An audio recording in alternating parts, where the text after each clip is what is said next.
Rape, rape. Rape, rape. Rape, rape.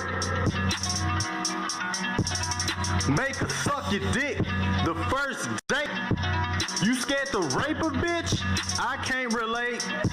She let me in the house. Nobody's safe. Now pass the plate.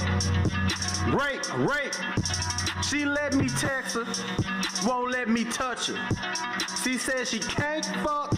I'm like her brother. Kick down the door unannounced. While she lay on the couch, I gives a fuck, this your house. Place that crotch on my mouth. Rape, rape. Rape, rape. Rape, rape. On the first fucking date. Rape, rape. Rape, rape. Put that pussy on my motherfucking face. It feels better when she ain't awake. It feels better uninvited to her place. Put that coke on the plate and put that coke in my face. See, I don't need your permission. I wanna see how you taste. I rape, rape, rape, rape. I rape, rape, rape. You know she's getting filled by some black stud. You know there's some black fucking bull that's just filling her with cock meat, giving her the real fuck she deserves. Some big black bull just filling her with cock meat. And that's his crazy talk.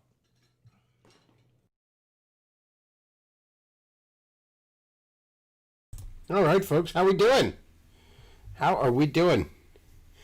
That's right, Chad. The stream's getting flagged. It's getting flagged, all right. You better believe it.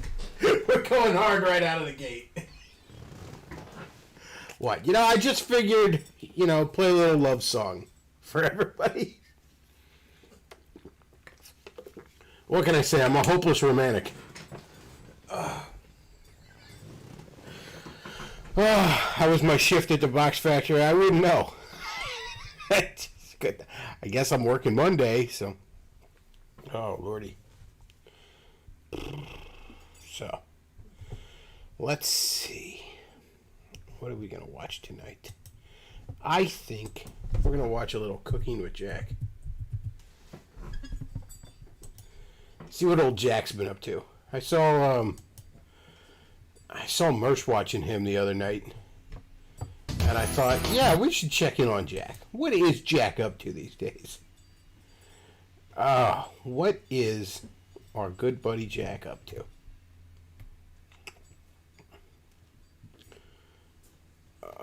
So, he has got a awesome Asian burger. That sounds delightful.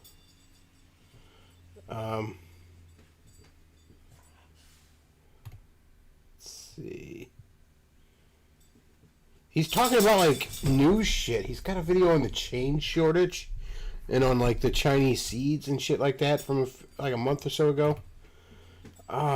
His foot surgery. Oh, there's some good news. I think we might watch that. Let's see. Are you a Karen? Oh, he's desperately trying to get in on memes and shit. Oh, man.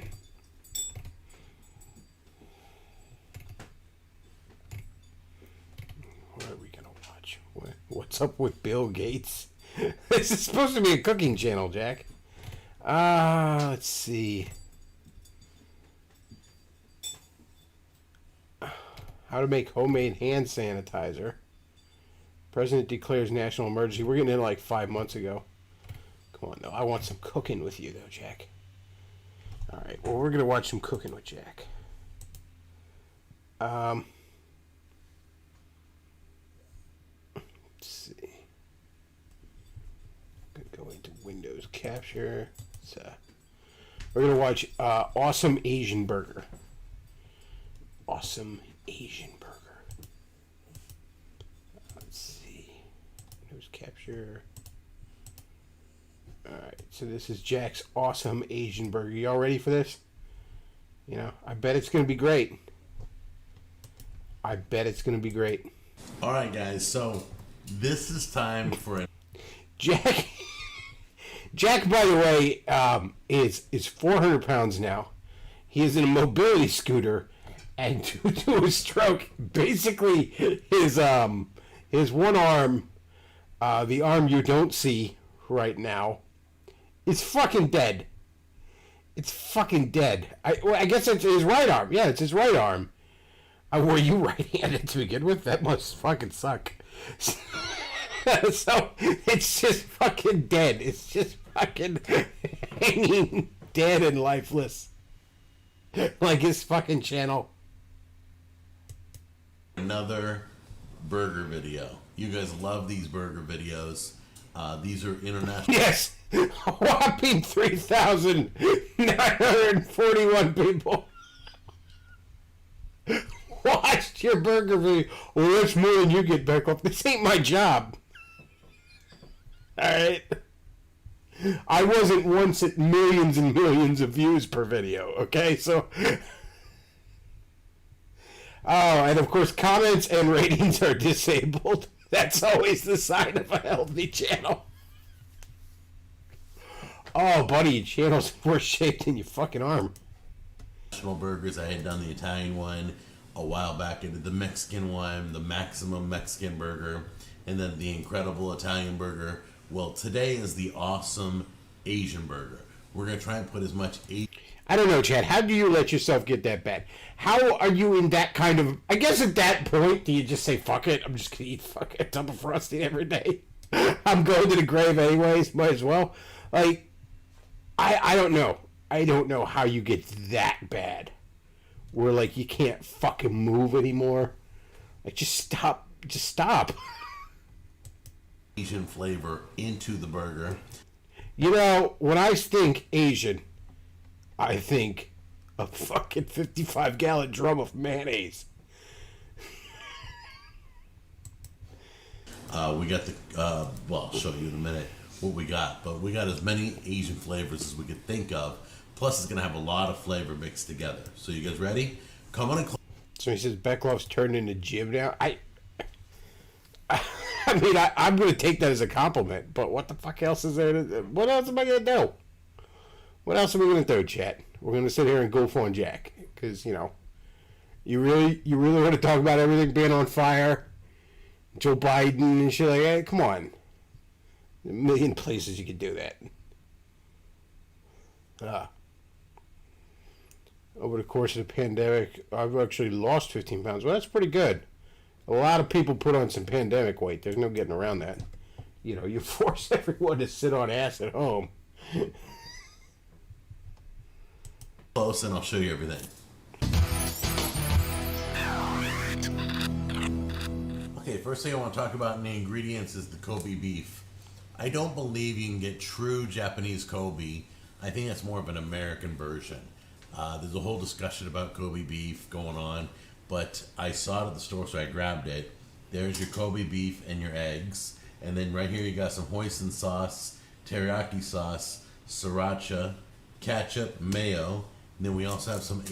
Why do you have ketchup and mayo if you're doing the Asian burger? I don't understand. Like, just do a burger with Kobe beef and put some teriyaki on it. Like, what are you even doing here, buddy? Are we going to put some party cheese salad on it? Asian slaw. Then we have these beautiful brioche buns we're going to be using. Put that right there for now. And then we got garlic, onion. Then we got panko breadcrumbs, which is more of a binding agent. We're going to... Somebody in the chat says Jack's not nearly as thin as his cartoon avatar, which suggests... Isn't he's just using the cartoon avatar. Like, if you've ever been on Facebook, you'll notice, like, boomers... oh, man, like a year or so ago now, we're using that. It was like some free little extension Facebook would give you where you could design your, you know, your little cartoon avatar. He's just using one of those. How lazy do you have to... This is his job, by the way.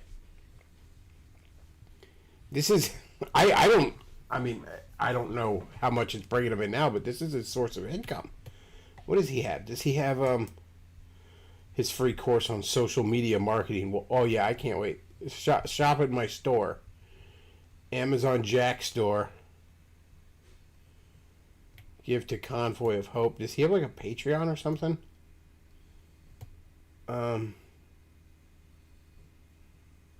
No, he doesn't even have a Patreon.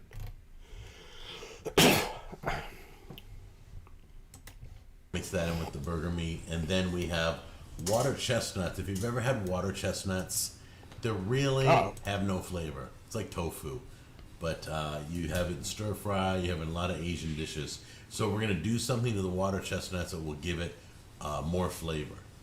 All right, you guys ready? Let's get started.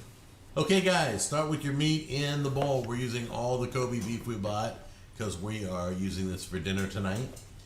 And first thing you want to do is I have the panko breadcrumbs. Put those in. That's right, Chad. He's missing the live bat. He needs to add a fucking side order of bat soup.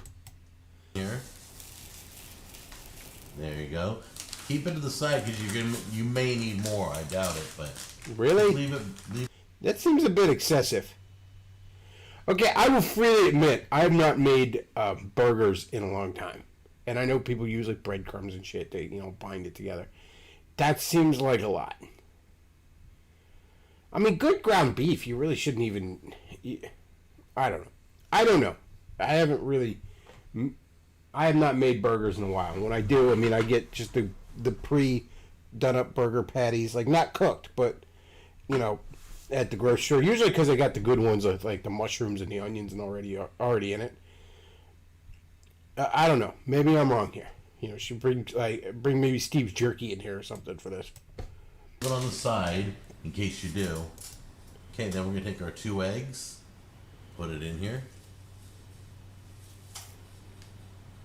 Yeah, Kobe beef is very good beef.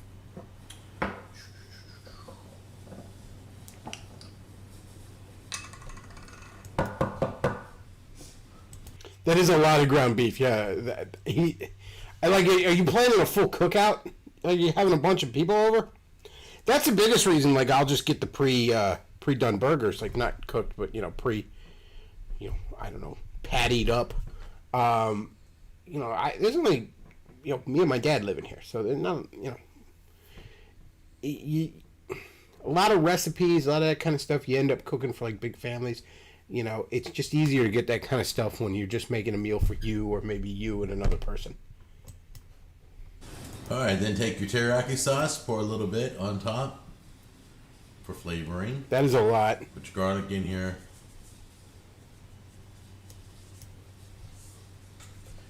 Get your onion in here. I mean, I guess there's a lot of beef in there and all, but man. Okay, as you're mixing this, you're gonna want it to be kind of like wet sand, a little tacky. Okay, you want it to be mixed really well. So take your time. Get the breadcrumbs mixed in there. Get the yolk mixed in there. Get all your flavors meshed together. Okay. This is the fun. Kids love doing this. So if you want to let one of your kids do it, just put a food glove on, so they don't get it up their nails or anything,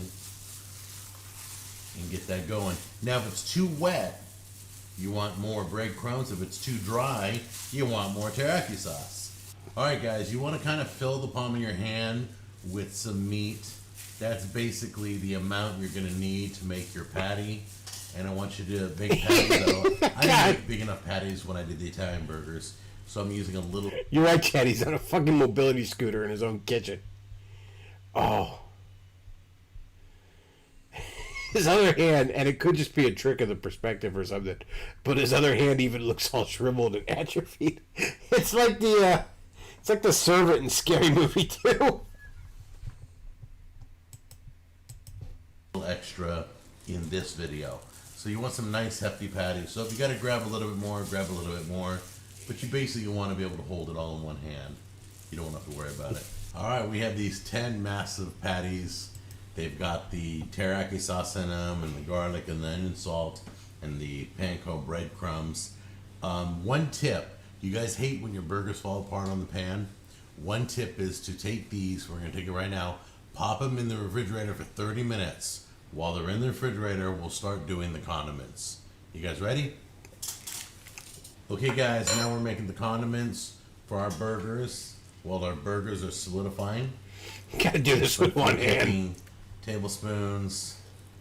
In here, we're going to be making sriracha mayo.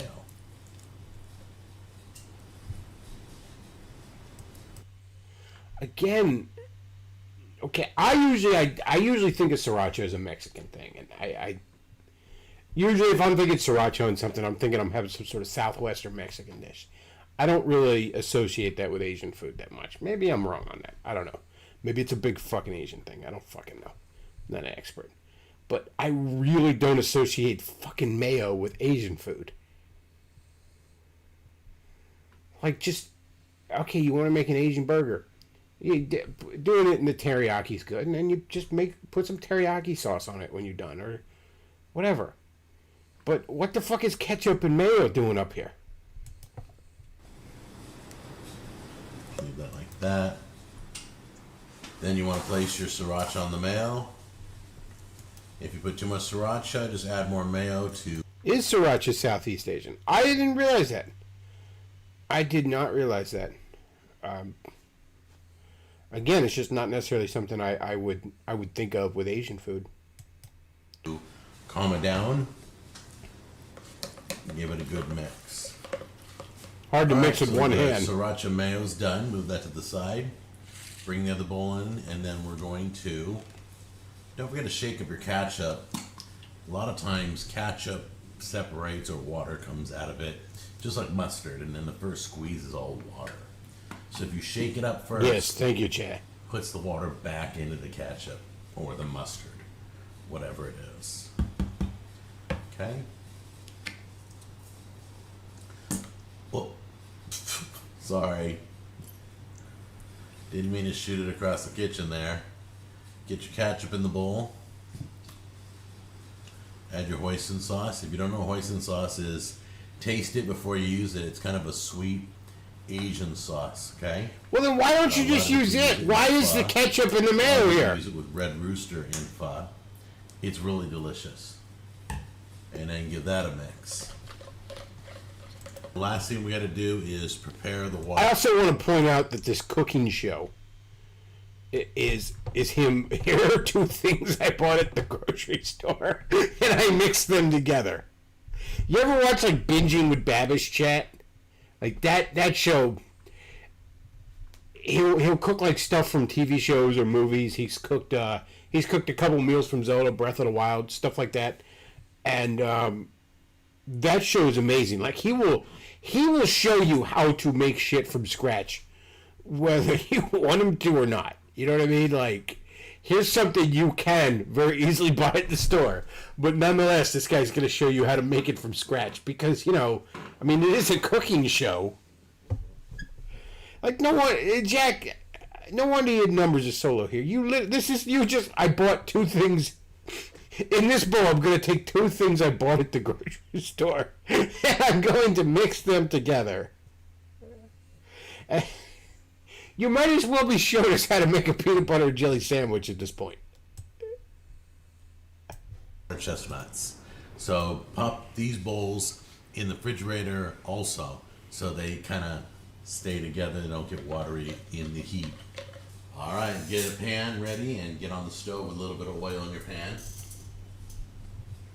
Yes, Chad, sriracha is very good. I just tend to think of it as something I put on more Mexican food. You know, I mean, I sort of replace a lot of hot sauces with sriracha. Like, or do some sriracha wings or something like that. But it's not something I, in my mind, associate with Asian food. But I guess I'm wrong on that.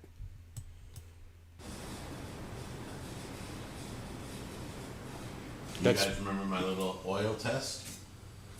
Yep, you just throw a piece in there. When the stock starts to sizzle, you know everything's ready. As you can see, it's starting to bubble, so we are exactly where we need it to be. Next thing you want to do is put all your water chestnuts in here.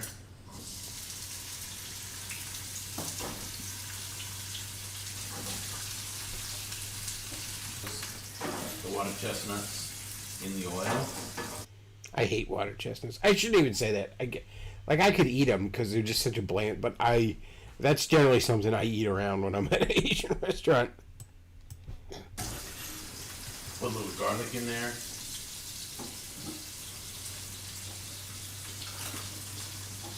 A little onion powder.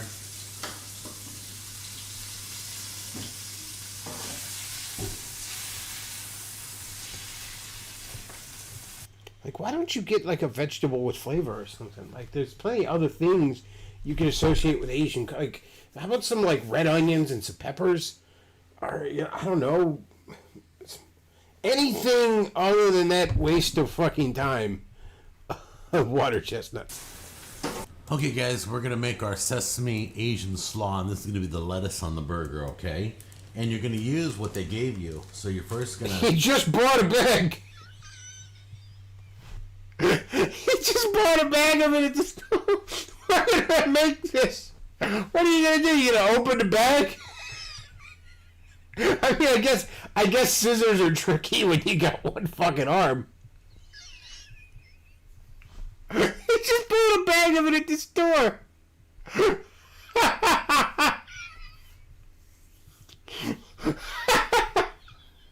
Okay, chat. I'm gonna show you how to make soda. Have you ever wanted to know how soda's made? Okay, well, what you do? You go into the gas station. You go to the place where the soda is, and then you buy a soda. You open it, you drink it. That's it's cooking with Beck Love right there. He just bought a bag of fucking Asian.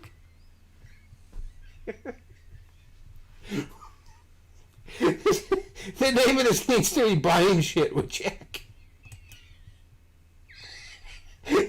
That's right, Chad. Open bag, done.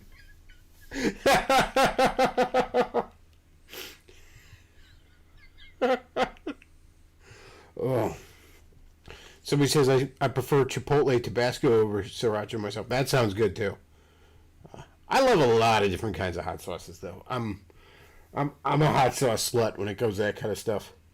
You ever been to a store called the Pepper Palace? I don't know if there's any in your areas, chat, but there's one at a mall about an hour from me. And every once in a while I make it a point to go out there. You know, they got like the high-end hot sauces, but all sorts of varieties. I'm particularly fond of I think it's actual Pepper Palace brand, but it's like they have a pineapple Serrano hot sauce and a peach Serrano hot sauce. They're both fantastic. I really love hot sauces that have some sort of sweet flavor along with the heat, kind of balance, kind of little juxtaposition of those flavors, to use a fancy word. Well, I'm sorry. Let's get back to Jack showing us how to open a bag. Take the slaw mix and drop in the bowl. And then we got this kind of a sweet Asian dressing that's going to go on the lettuce. It's just a dressing that's in there.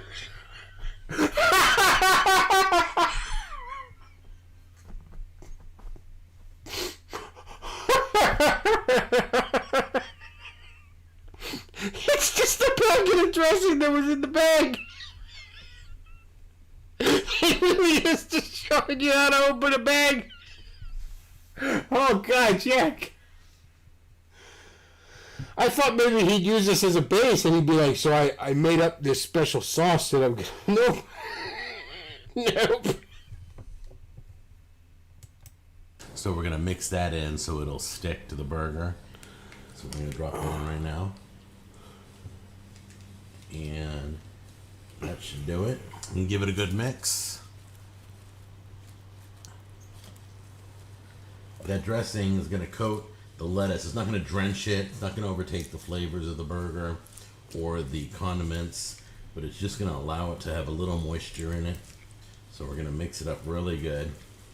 Okay, these burgers are ready. They're nice and cold. A stroke is what's wrong with his right arm, chat. In case you were keeping score at home. I know some of you wondered. Yeah, it's a stroke.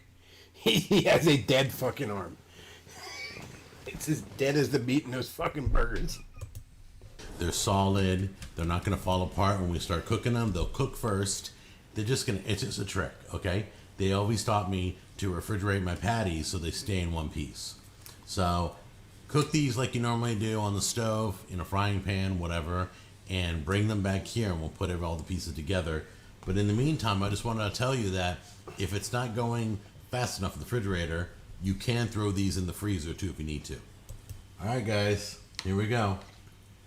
We're going to take the ketchup and the hoisin sauce and mix that. And this, by the way, is an amazing mixture. Totally blown away. Totally blown away. And we're going to take the sriracha mayo. Can I just point out that he burnt the ever-loving fuck out of those two burgers? Just burnt the fuck out of them. Like, I'm not even sure those are the burgers. Did he just, like, scrape up some of the ash from the bottom of the grill? Put it on this side.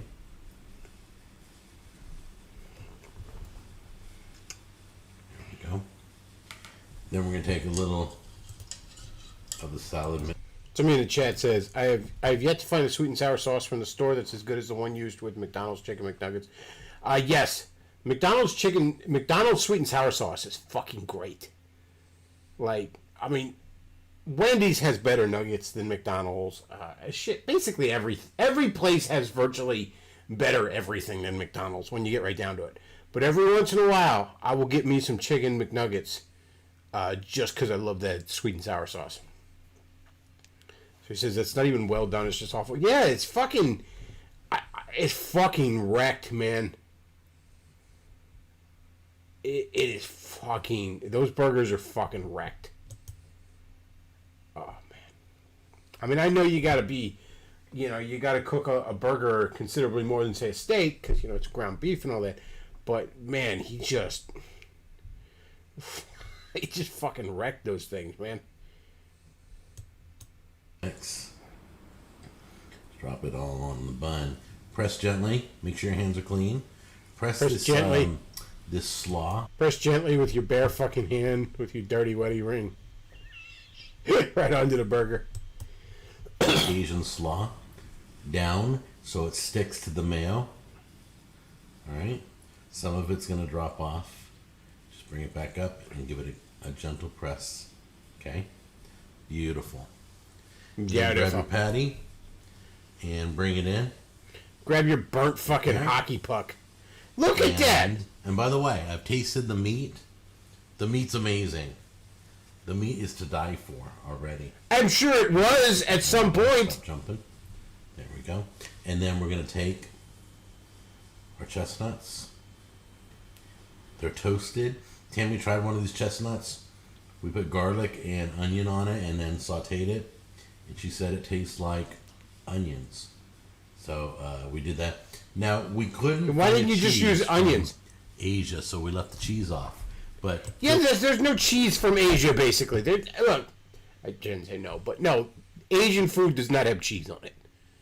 Yes, Jack, that's true. So, you know, if you're making an Asian burger, you're not going to want to put cheese on it. But, I mean, you're also not going to want to put fucking mayonnaise on it. So... Feel free to throw cheese on this burger. I cannot tell you how amazing that teriyaki burger tastes. The meat alone is just amazing. Alright, let's see if it'll fold over. Here we go. Somebody says, you know what's surprisingly good for McDonald's? Dipping the hash browns in the barbecue sauce. You know what I used to get for breakfast there years and years ago? I'm so much of a second shift person, I'm never getting breakfast anymore, but I used to once in a while, this was actually when I worked third, many, many moons ago, I would get the hot cakes. You know, they come with the syrup and all that crap. But then I'd get one of the fruit and yogurt parfaits and just dump it onto the hot cakes. And it's just a really cheap way to have basically, you know, fruit pancakes and shit. Good stuff, man. So he says, do you think he thinks he's eating healthy? I don't know. I don't know. I mean, you missed it. You missed his awesome teaching us how to make Asian slaw. Well, what you do is you buy a bag of Asian salad mix. Like, he couldn't even go over, like, he couldn't even look at the bag and, for the purposes of a cooking show and say, okay, what is in this? You know, and then just buy those things and chop them up for the purposes of a video, at least. Well, I guess when you got one dead fucking arm. That is absolutely beautiful. Look inside. The meat is cooked perfect. No, it is not. No, I mean, it's not a bad idea. Like a burger with teriyaki and some Asian slaw over it, okay, fine. It's not necessarily something I'd be big on, but I mean, I could eat that, but not like you needed to pull that off the grill like fucking 45 minutes before you did. The meat's so tender and so moist and No, so it's not. teriyaki flavored by that teriyaki sauce we put in the meat. Okay, we did 3 minutes on each side. We had like, what was it? Would you say it's an inch burger? 3 minutes on each side. If it's a little bit thinner, lower the time you cook it. All right. Now let's give it a try. See how it is. I get that when you marinate it, you got the sauce on it and it'll kind of sear a little bit. But I mean, when you cross that and all that is no. You did not have that on 3 minutes. What did you have your oven set at? Like 5,000 degrees? From the looks of it, this burger looks very Look at his dead arm. Just hanging dead. simple, but there are so many flavors with the ketchup hoisin, the sriracha mayo, the dressing from the slaw that's on the burger. Just so many flavors going on. So let's give this a try. Look how big that patty is. Just smells amazing. You can smell all the Asian flavors. Just dead arm, just hanging there. Just hanging lifeless. Better than I thought. Trust me. Do exactly what I did in the Honestly, if I give myself a stroke from eating fucking Aunt Myrna's party cheese salad, and my arm is just hanging off my obese fucking body, lifeless, like that, I think I'd honestly be too self-conscious to go up here on camera. I kind of got to envy Jack here. He just doesn't give a fuck. I mean, ratings and comments disabled, of course, but this video. And you will be thanking me. I promise. There is the awesome Asian burger right there. And don't forget that Asian slaw with the dressing. Ah, it's so good. such skinny arms on such a fat guy, Chad. Well, you gotta, I mean, look at, this one is skinnier than the other. I don't know what it's like. I guess when, you're not, like, he's not using it anymore. I guess he can't. So it's just, the muscles are just atrophying away. All right, guys. So we got more coming. I just learned how to make a Krabby Patty. You guys know what a Krabby Patty is, right? We're going to be doing that next on one of our future burger videos coming up. You be ready for that, all right? I love you guys, and I'll see you in the next episode. Bye-bye. He's gonna make a Krabby Patty from SpongeBob. Like the kids watch. Oh Lordy, Jack, what are you doing? Do we all want to hear about his foot soldier? Ooh, this is our foot soldier. Yeah, fucking Shredder's foot soldier. His foot surgery. This was a fundraiser he did for his foot surgery back in July, in which he raised $158. Oh my God, that is sad. That is sad. Like, oh no, he raised this for Convoy of Hope. Okay. I thought he was raising it for his foot, for his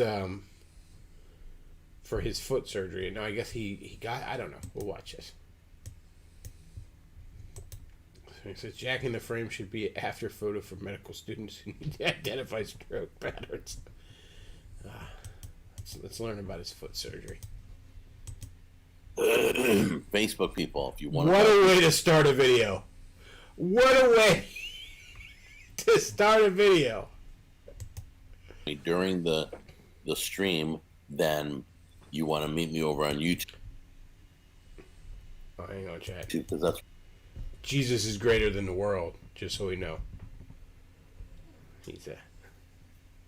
I keep forgetting Jack's like a big Christian.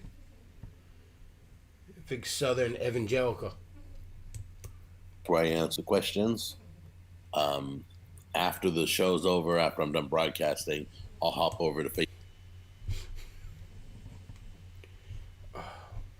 I I guess you can't see this chat, but somebody in his chat, because this was a live stream, is all like, "Morning, Jack," with a fucking foot.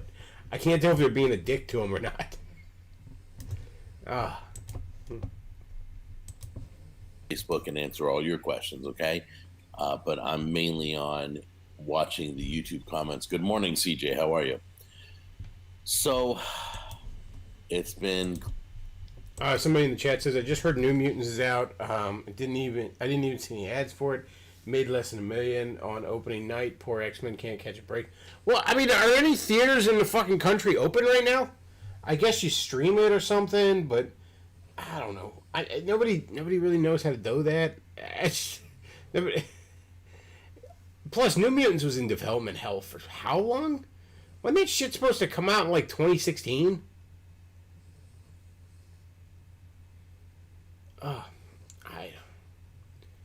Somebody says, "We are spending eternity with him, Beckloff." Oh boy.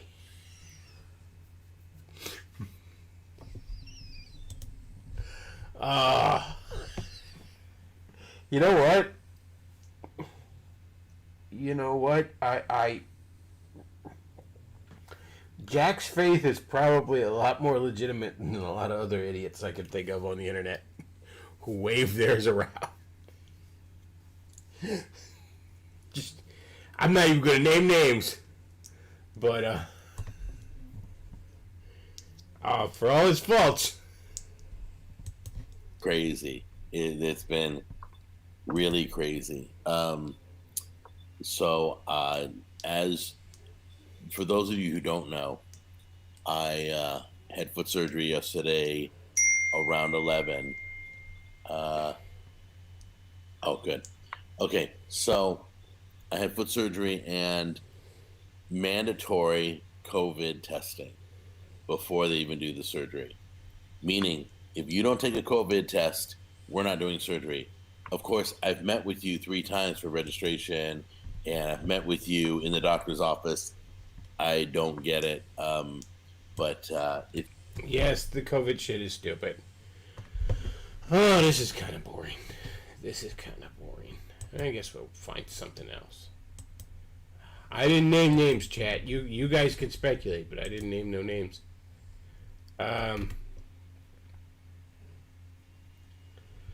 Let's see. What else is there? I mean, it's hard to top like his Aunt Myrna's cheese salad. I think that's the ultimate one he ever did that was just insane.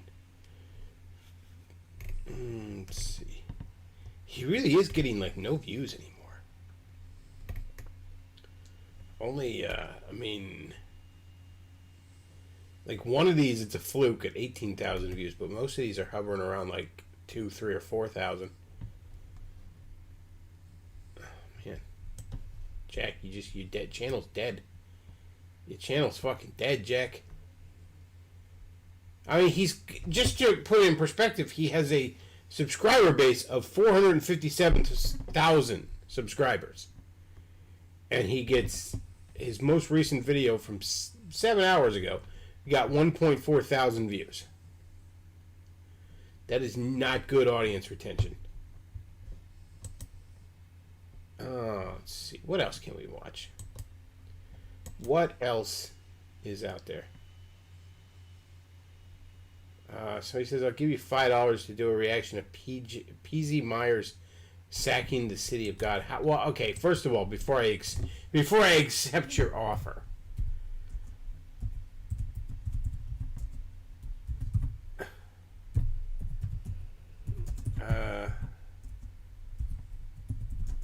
I want to see how long this is.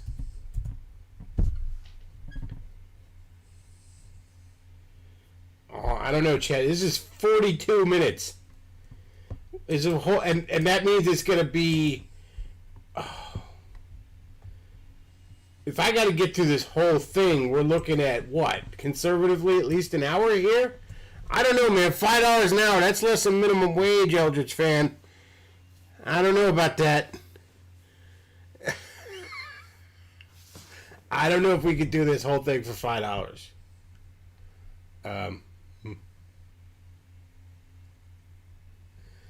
I don't know. I think maybe you're gonna need another offer there. He's the king of the fedoras. The king of the fedoras, you say? But I don't know, man. That's $5 for easily an hour. I mean, come on. I could make more than $5 working at Burger King for an hour. You know? How about just the last 20 minutes? Let's see. I don't know. Maybe. I love how YouTube tells me I'm live. Like, do you want to watch yourself as you're live? Yes, YouTube. That sounds delightful. That's definitely what I want to do. All right. Let's see. Okay, so we got another option I'm thinking of. But not saying no to the PZ Myers. Just wondering if maybe anyone else wants to throw a little bit more in there in that pot. But we got another option we might do. We could do Andrew Ditch. Have you ever heard of Andrew Ditch, chat? Andrew Ditch. He dyed his beard purple recently. Oh my God, that reminds me of somebody. Oh, I remember this dude years and years ago. He was this fat fucking hippie who dyed it. He was bald and he had a purple beard and he had a fucking nose ring, like a fucking actual ring through his nose, like a goddamn fucking pig would have. And he used to bitch about Roosh. Roosh was sexist. Don't get me wrong, Roosh clearly does absolutely hate women. But, oh, what was that guy's name? Oh, I wish I could remember that dude's name.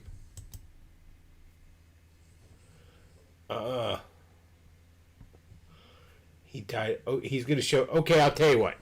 Send him $5. We'll at least do the last 20 minutes. I'll take you up on that offer. He's going to show God who's boss. What a fucking idiot. That YouTube your live notification. Well, it's not even a notification. It's like I go to YouTube because I was looking for a video, and the first thing on the front page is my stream. Like, I'm going to watch my... That's what we should do. We should go Inception. I should just watch myself watching myself with just the thing going off into eternity. We're just going to stare into the multiverse.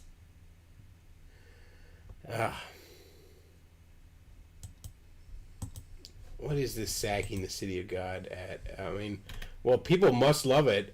It's at 87,000 views. 1.4K are positive to only 158 negative. So people must love it. Multiverse of Madness. That's right, chat. You're gonna go to the Multiverse of Madness. I'll watch my own stream for a while. Just be fucking obnoxious. You gotta pay me to stop. Just constant fucking echoes. Fuck it, I'll do it too. I don't care. What else could we? Oh, you know, we could watch some John Michael Kelly. That guy's got some very special autism. You ever hear of this guy? I gotta get Syndicate Chief on here at some point. He knows the really deep lore on John Michael Kelly. I want to hear John Michael Kelly cry. That's kind of fun.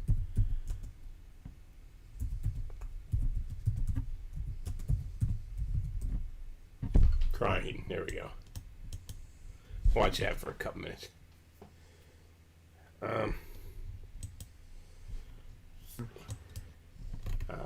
Where's the timestamp? 20. But I hate using rhetoric.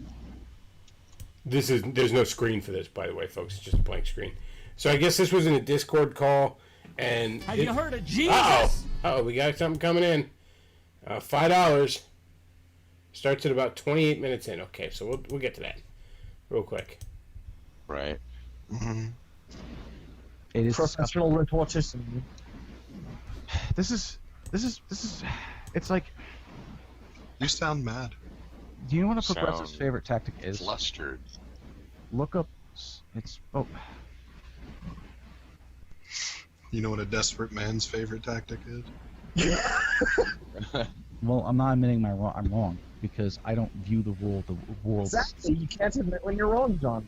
You never. Because I'm not wrong. Have you Yeah, heard never. of Jesus? Exactly. You can't admit when you're wrong either. Never wrong. That is just Well- impossible. That is infactual. It's not Batman, possible. fuck that It's soundboard. Ugh. Come on, when does he cry? I want to get to him crying real quick. John, Son, you are my birthday cake. It's just too sad I can't apply frosting. So Beard Dog All right, is having fine. You his. go ahead. He is Fine. eating You it go too. ahead. You go ahead and keep. Here we go. I'm sorry. Shit. Then how do I do that? Just tell me. Throwing all the right jabs, talking about how I'm fucking a man that just pretends to be a woman, purposefully trying to get under my skin. This was Gamergate. You've been the one Remember that's this? tried every underhanded tactic fucking possible to try to one-up me when you aren't worth the fucking salt, buddy. And You don't he's shake a the one stick that's at me. saying that You you're the one never trying to troll Beard now. And the thing is, you're not half the man I am. You Then- never will be. Then what? You'll can never I- amount to a what- damn thing. Why do you keep on? Why? Because it's what's the point? hilarious. This is great. Then You're what can I do to genuinely change giving me that? a What can I fantastic- do to change that then? Just please level with me. Just Stop being a piece of shit. I'm sorry.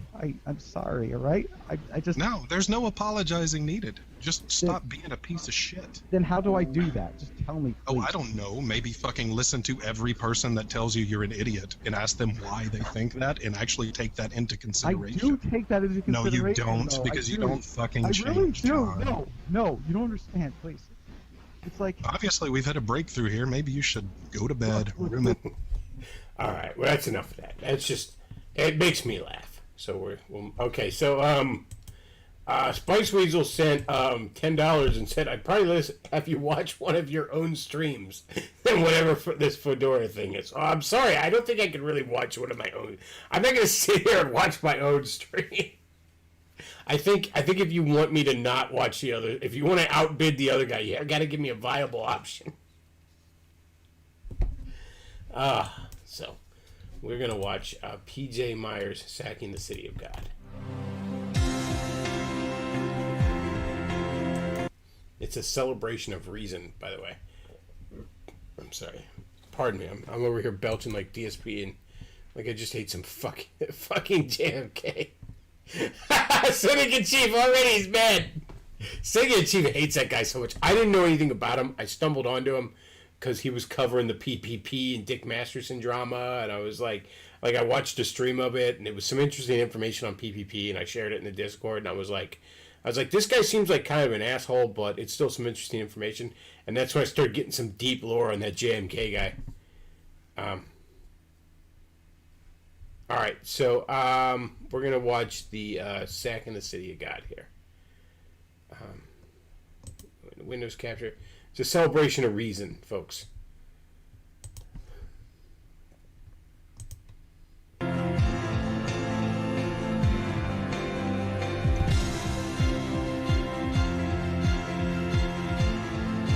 Oh god, that's so gay. I just noticed what they were doing. I was like, why is there like a periodic table of elements?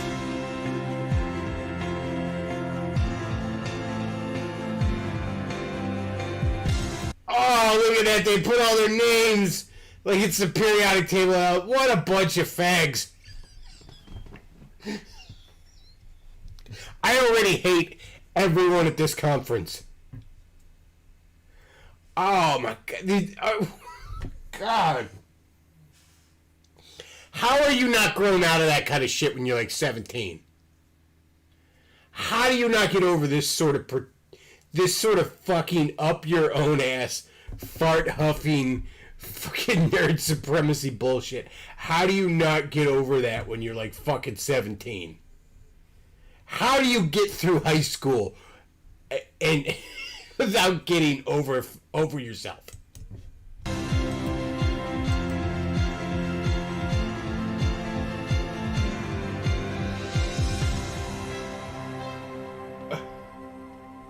Good day, mates.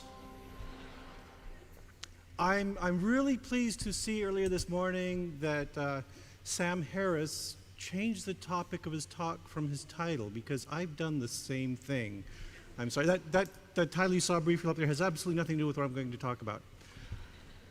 You see, I was working on this talk a couple weeks ago, and something remarkable happened. It evolved. Who knew?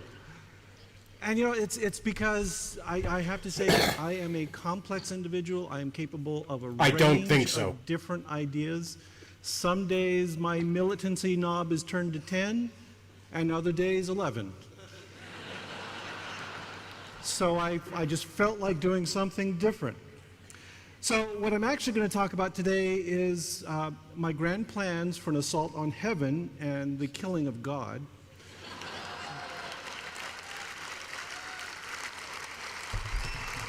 And if I had... Hey guys, I want to tell you all about my plans to catch and kill a leprechaun. Actually, I don't want to do that because I don't believe leprechauns fucking exist. So I don't spend every fucking waking moment of every day thinking about them. That is what it always boils down to, these guys. This man, P.Z. Myers does not disbelieve in God. P.Z. Myers hates God.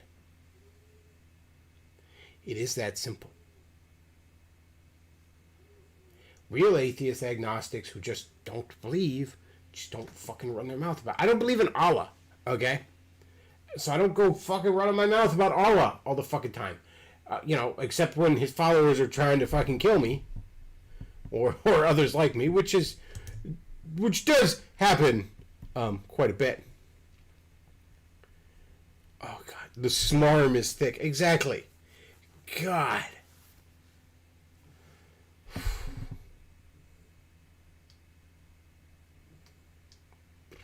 This is going to be rough. I should have asked for more. I really should have asked for more. To give it a new title, I would say the title of this one is Sacking the City of God. That's our dream. That's our plan. Well, good luck with that. So a little background first. You may have heard this very common phrase. In the beginning was the Word. I feel like God might let you try just for the laughs. I just kind of feel like one day, like, just let that fucking fat nerd out of hell. He said he wants to come up here and start some shit. This will be funny. But you know what? That's wrong. That's not true. In the beginning of human society, there was the blood. The marker of our identity was the family, the tribe, the clan. What united us into functioning social units was our pedigree, that web of familial ties that knit us together. Unfortunately, that union was limited to a fairly small group of people and could only be expanded by the commitment of marriage and birth, and that limited us. We needed a new way to join together. So next was the word, right? No, not next. Next was the king. The king was a proxy for the blood. You declared allegiance to the big man, the chief, the royal family. Maybe you weren't directly linked by familial relationship, but the king or pharaoh represented you. He was the symbol of your identity, and the size of the social unit could grow. So now do we come to the word? Not quite yet. Next was the city. In the ancient world, the large social unit was the city. Babylon, Athens.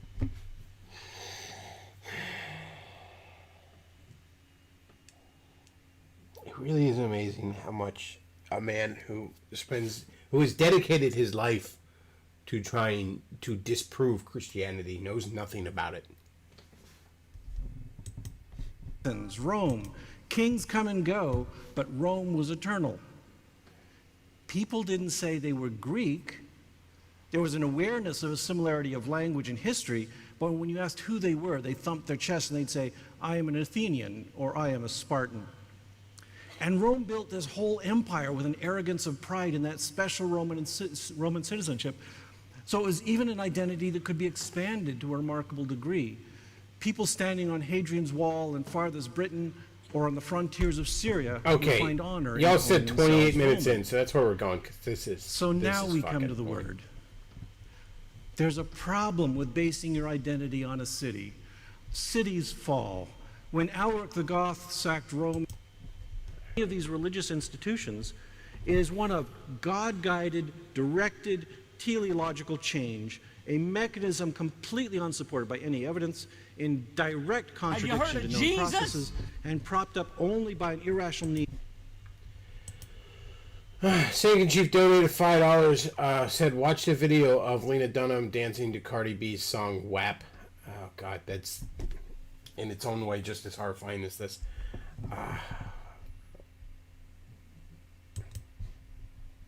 This guy sucks. To make their holy dogma relevant We're just going to to go ahead human and dislike origins. this. They are all intelligent design creationists, in other words, and they are all wrong. Now, I left my liberal Lutheran church when I was 13 years By old. the way, I'm going to say this as somebody that isn't an intelligent design creationist and never has been. I doubt I ever will be. I just don't buy it. I'm sorry. Yes, I'm a Christian. I don't buy that. I don't buy that. I don't buy literal creationism.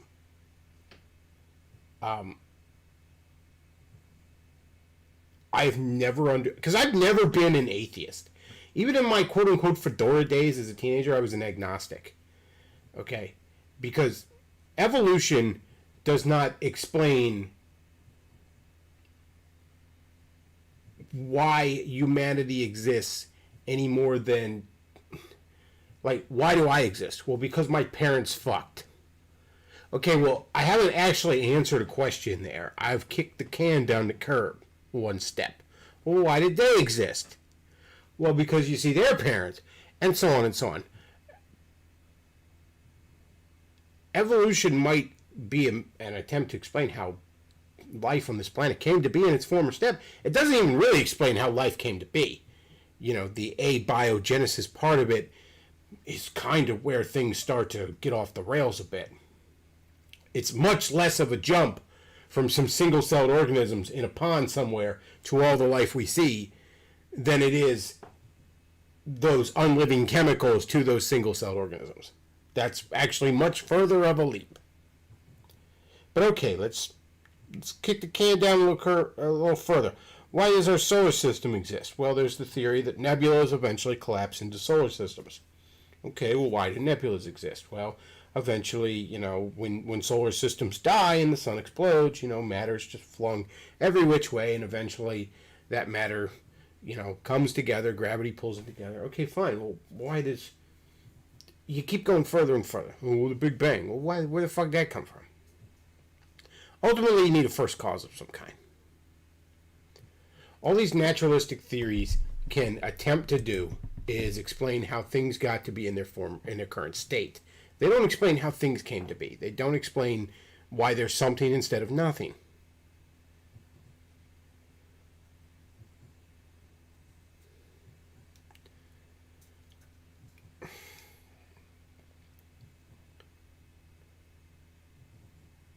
I should have JF on to discuss evolution.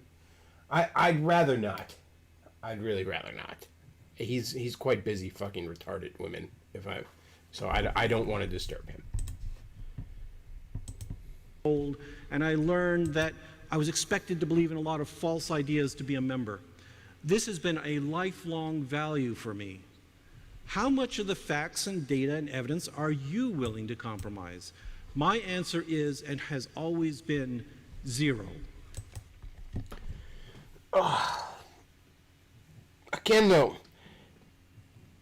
that explains why you don't want to be part of an organized religion. That doesn't explain why you fucking hate God. Okay? Like, I hate the Catholic Church. I'll be honest with you, I hate the fucking Catholic Church. It ain't because I hate God. It ain't because I hate Jesus. It ain't even because I hate Mary. I just hate that corrupt organization of Marxist pedophiles, and I have a distaste for the useful idiots that follow them. But that I'm not sitting here like, I'm gonna beat up Mary when I get to heaven. That's stupid. But this guy's like, I'm gonna shack God. I'm sorry, Mr. Reason. When you get there, when you realize, oh, well, I was wrong. See, no, because he'd be like, well, God let some kid get cancer, or whatever bullshit excuse he uses. Okay, another one. And so truth, I think, is so essential to our identity, we have to embrace this. We do not believe in delusions. We try our best to shake them off. But here's one that some of you might argue with, and that is this value of autonomy. You see, for many years, atheists have been in the minority. I've walked and talked with so many people who thought for so long that they were the only one, the only person in their community who saw through the god-awful babble of the church. Of course, now that we have the internet, those same people are discovering that they are part of a global movement. Yeah, what that means, though...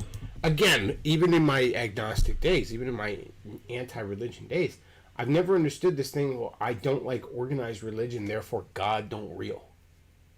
These are motherfuckers that hate God. Okay? It is entirely possible every religion that has ever or will ever exist on this planet is wrong, and there's still a God of some sort. In fact, I would argue it's basically... I consider it virtually impossible that there's not a God of some sort. I consider atheism to be, of all the possible explanations to the grand fucking scheme of things, to be the one that holds the least amount of water. Because again, why is there something instead of nothing? But, you know, if every fucking religion was wrong, that in no way means there's no God.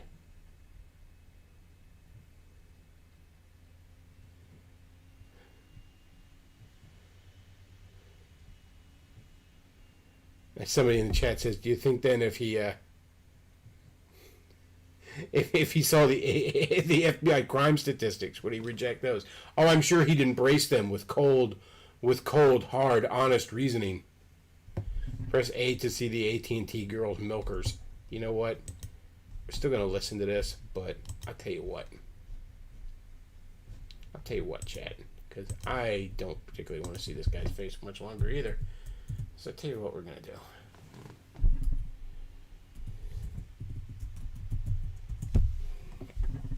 Her name, by the way, is Melania Van Trump. Melania Van Trump, I'm sorry. So let's just go ahead and find some pictures of her.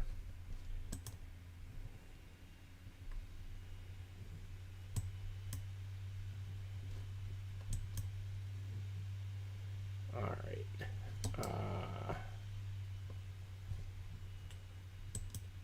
So while this idiot's going on, boom. All right. So instead of him, we're gonna go with this. Oh, come on. There we go. There we go. That's much better. Oh, fuck it. Just go full on.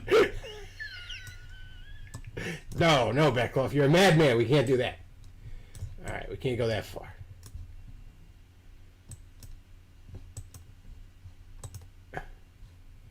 Oh, God damn it. There we go. That's nice. That's nice. Boy, they hide those fucking things in the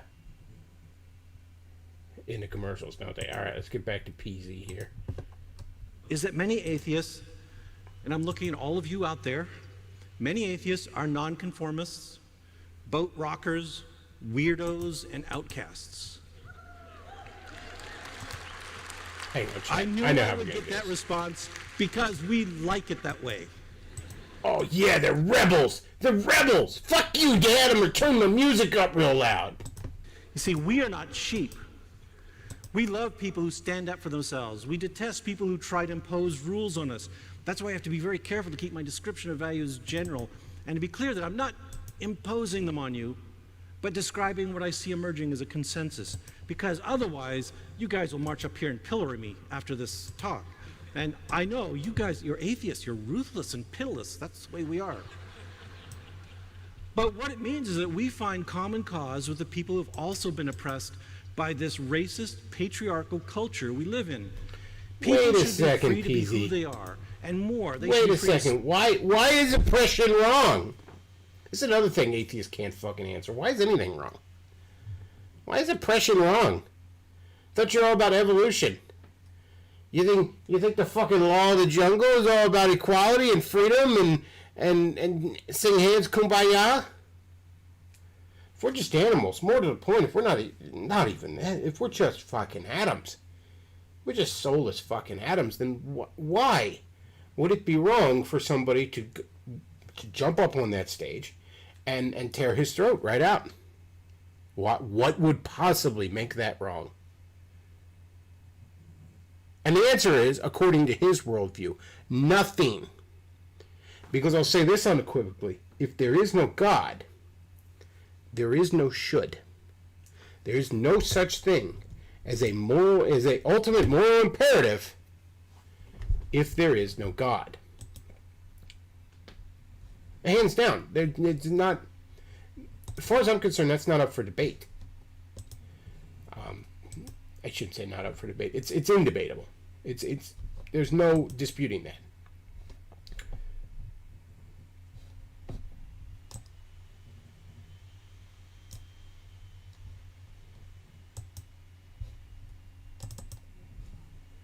Oh, let's see. Where's that picture of her? I'm going to throw the picture up over him, so I can still.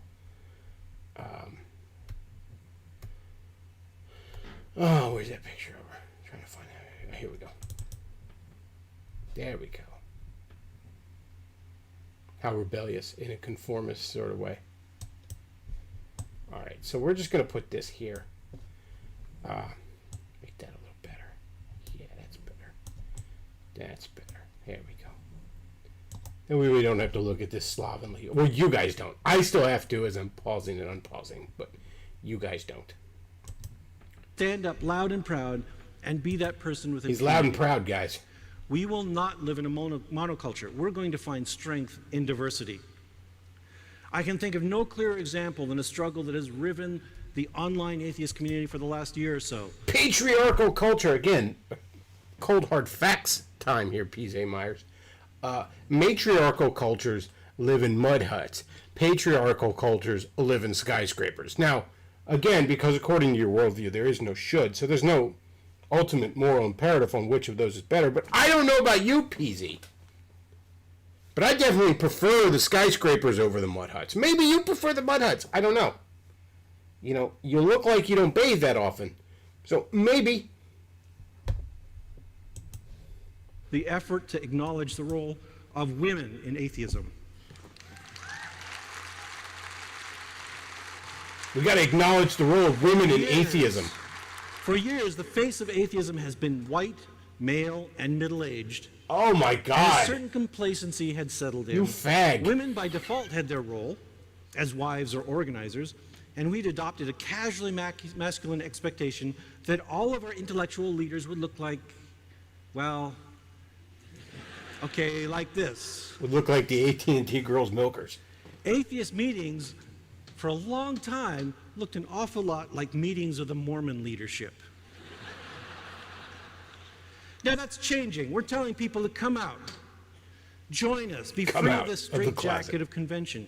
And what's happening is the discovery that women have even more reason to be pissed off at religion than men. Yeah, that's... I'm not noticing a lot of facts and reason. I'm noticing a lot of fuck you, Dad. I'm noticing a man with a gray beard who sounds like a teenager. I don't know about you, chat, but that's what I'm noticing. And they are a very fast-growing segment of our community. Some people resent that. Somebody in the chat says, I'd rather live in a theocracy than P.Z. Myers' SJW Atheist Paradise. I would rather be dead than live in P.Z. Myers' SJW Paradise. Okay? I don't even care if, like, they had Star Trek levels of technology and all my needs were met, which, again, wouldn't happen. A society run by these idiots would fall apart. But I wouldn't want to live in fucking paradise on Earth if it meant I had to see this fat, bloviating retard huff his own farts.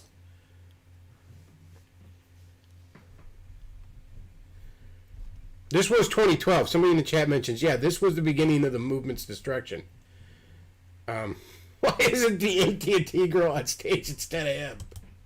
Yeah, you know, she brings you savings on AT&T products. Online as well. With her giant, glorious milkers. Argue that being an atheist immediately makes you a rational person. Obviously not. But PZ, I have a counter argument, if I may.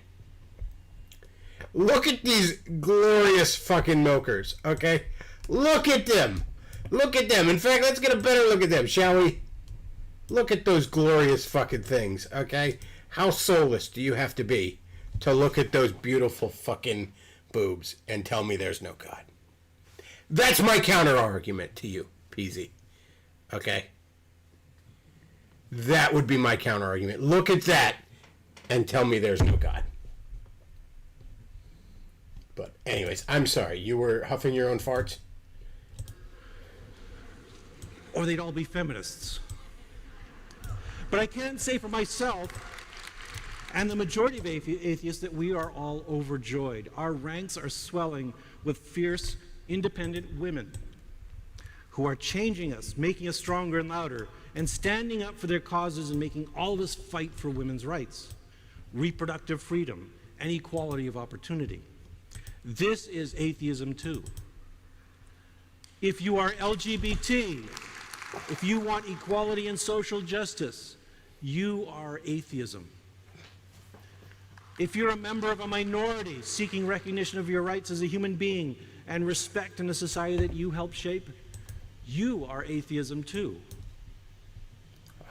That's right, Chad. Lord help us all. Rocky Mountains, the Alleghenies, glorious milkers. God be praised. And of course, Andy's Candies. Yes, Andy's Mints are his Gamergate. Oh, jeez.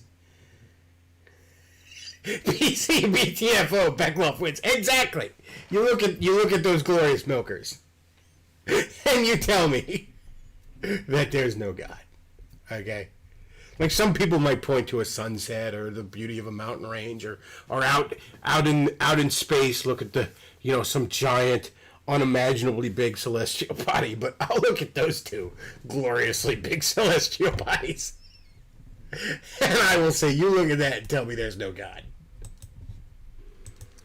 In general, if you are a human being with real-world concerns, who wants to change the world, who wants to contribute in a unique way that encourages those diverse views, then you should be one of us. No, PZ. You're using a word there you're not allowed to use, buddy. Because if there's no God of any kind, there's no should. No one should do anything. See, and atheists love to get around this shit with, well, I believe in preferred. What is the fart huffing shit Stefan Molyneux goes about preferred moral behavior or something? Well, this is the behavior that if everyone engages in it, it will just lead to the general prosperity and flourishing of the human race. Well, that's all well and fucking good. But you first have to assume that I fucking want that. That I should want that. Maybe I want to go all fucking Dr. Manhattan and decide that, go look at the lifeless fucking surface of Mars and say, you know what, I think this looks nicer. Fuck it. No more life on Earth. I'm going to set off the nukes. Why fuck shouldn't I?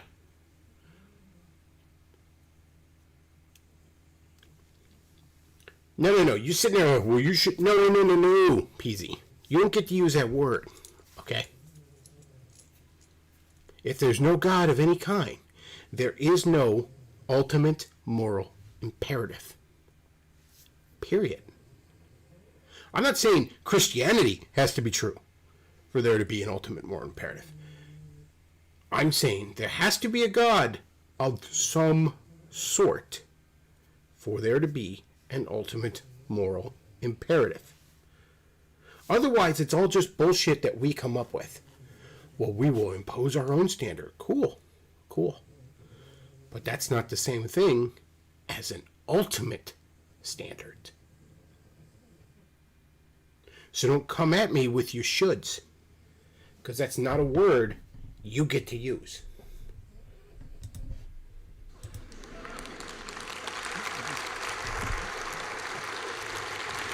This club, the people we see here, this club is only closed to people who fuss about an imaginary afterlife, getting right with an imaginary God, conforming to an arbitrary dogma, and who think the most useless... No, you're talking about getting right with an imaginary God and conforming to an arbitrary dogma. You just went on and on about your arbitrary dogma that everyone should conform to. Don't give me that shit, you intellectually dishonest sack of soy. You know, if you just came out there and went fucking nihilist and said there is no should, that's at least a respectable position. Dare I say it from my perspective, you should say that, given what you believe. But no, you want to go on and on about your arbitrary God of diversity and equality, all of which is shit that is in no way supported by your precious fucking evolutionary theory. Alright? Mr. Evolutionist, you should come out there in a fucking... you should come out there wearing your enemy's skin, blasting Welcome to the Jungle.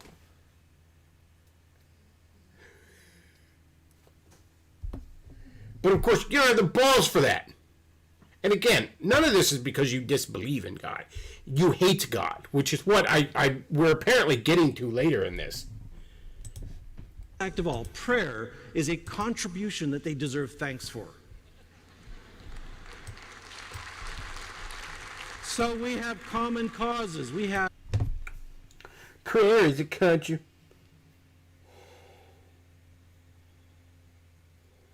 Generally speaking, it's understood. Now again, you don't really have a moral... You have no justification to have a moral framework. You'll borrow as much from the Christian West as you want. You know, basically everything that doesn't tell you where to put your dick, you'll borrow. But generally speaking, it's understood that when someone's trying to help you, that's at least commendable, even if their efforts are futile. Of truth and justice as common causes. We sound like supermen and women, all working for truth, justice, and the Australian way. We're Superman. What it makes us is it makes us part of a community, and community is that third really important. The gay community. There's this tired stereotype of atheists that's very current in conservative circles, and you'll probably recognize this. We're all these cranky curmudgeons. We're grim nihilists and loners. Well, you should be, dare I say it. If you actually were intellectually, I don't know about the loner part. I mean, if you enjoy hanging out with people, fine. You probably don't because you're insufferable. But yes, if you were intellectually honest, you would be a nihilist. Once again, I can't emphasize this point enough. And I fucking dare anyone to dispute me. If there is no God of some kind, or hell, let's make it a broader statement. If there is no God or gods of some kind, there is no more ultimate moral imperative. Period.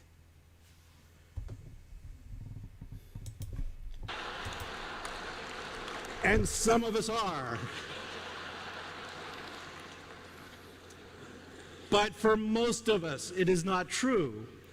When you're a social pariah, as so many atheists have been, is it any wonder that some of us might be a little bit lonely and bitter? I know. Everyone's mean to you. And it's not at all your fault. I knew a religious person that also believed that, a certain bald bisexual Canadian. The only argument for morality is that cooperative behavior raises chances of survival for a species. Again, though, you first have to be assuming that I want that, or even that I should want that. I'll once again use the example. Suppose I'm Dr. Manhattan, and suppose I have the ability to, with a snap of my fingers, wipe out every living thing on this planet. Now, how would P.Z. Myers tell me, how would he be able to convince me that I shouldn't. In fact, you know what I actually always thought would be a really good idea for a story, and maybe I'll one day run with this, would be, let's imagine for a moment that one of these fucking kids that latches onto atheism because he's a fucking loser who sticks bananas up his ass, he latches onto this, and he's desperately trying to find an ultimate moral imperative without God. So he kidnaps. This is again. I'm not advocating. This is a tangent. I'm just pitching this story to you, chat. Tell me what you think about this. Some fucking fedora teenager kidnaps all his fucking atheist heroes, one by one, and holds them tied up, and he points a gun in their face, and he tells them, "You have to explain to me why I shouldn't kill you right now."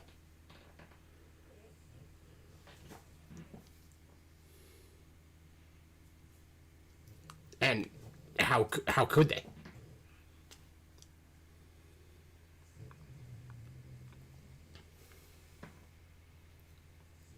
Terror House story prompt. Yeah, I don't know. Maybe I'll run with that one day. I have other writing projects I'm working on, but now that I think about it, I might run with it. I might I might shelf that for later. Wasn't trying to prove how you can have morality without God, why Nietzsche had a moral breakdown. Yeah, like you can't. You really can't have an ultimate moral. And look, if you want to sit there and say, well, you without God, you can have a set of rules that benefits humanity. Okay, fine. But, you can't really explain why what if I don't want that? Why should I want that? And you could just be like, well, look, I want it. Most people want it. What the fuck are you going to do about it? You could just sort of accept the fact that you don't have an ultimate moral authority, but you have enough of a moral authority to make the world okay by most people's standards. If you just want to accept that, fine. But you do have to accept that you have no ultimate moral authority. There can be no ultimate moral imperative without a God of some kind.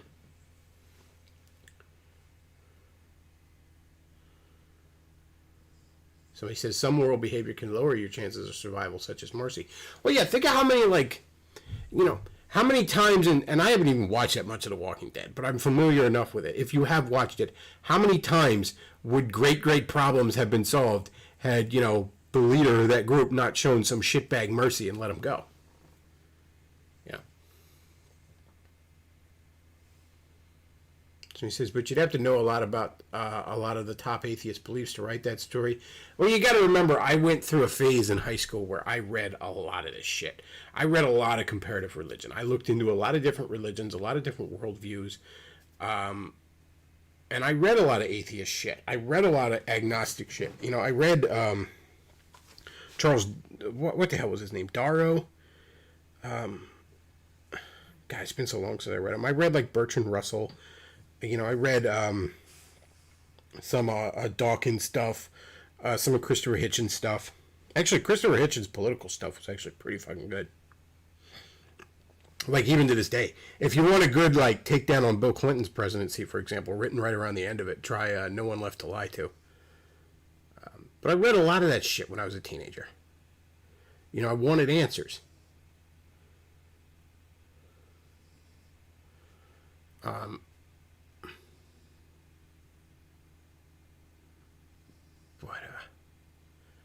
Yeah, that'd make a cool fucking story. I don't know. I might have to put that on the back burner for another time. Like I said, I'm currently working on other stuff, but that might have to get in line.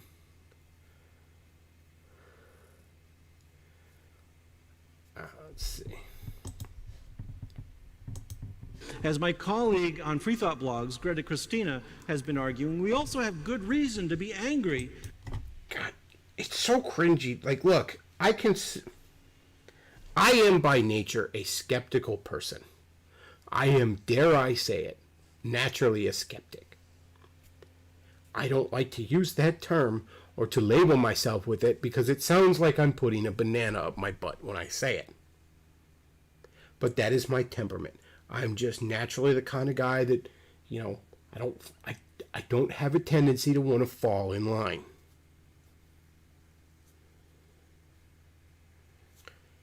But I've long since grown out of the phase of believing that that makes me morally superior. In some ways, it is a benefit. In some ways, it gives me a perspective others don't have.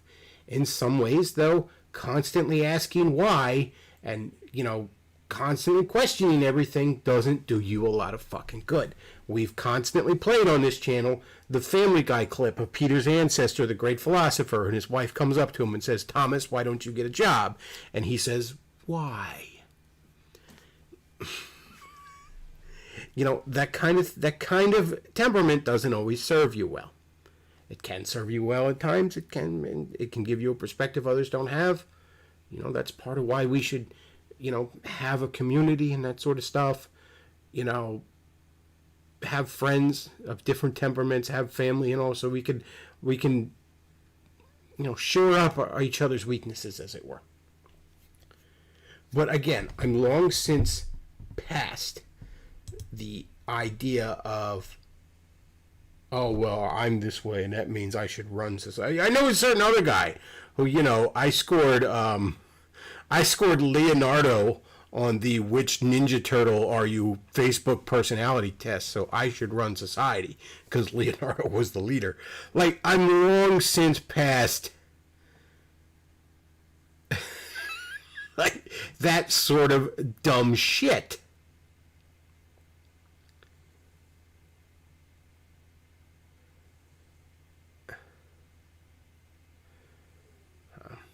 Somebody says, Hitchens was awful in foreign policy, but it's such a delight to listen to.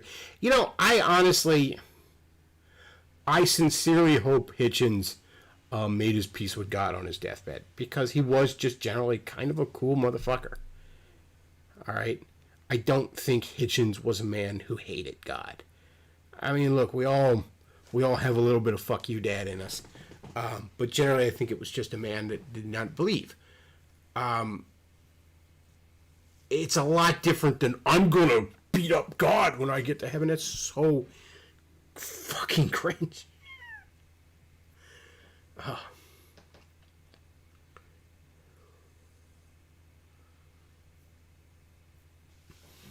Let's keep going. Christopher Darno. No, what was that guy's name? Hang on. I want to look it up. Because now it's fucking bugging me. No, it's not Darwin. I did read a little bit of Darwin, but Darwin's shit is just hard to fucking read, because it's just... Charles Darwin might have been a pretty decent scientist, but he was no fucking author. His shit's hard to get to. Who the fuck... hang on a second.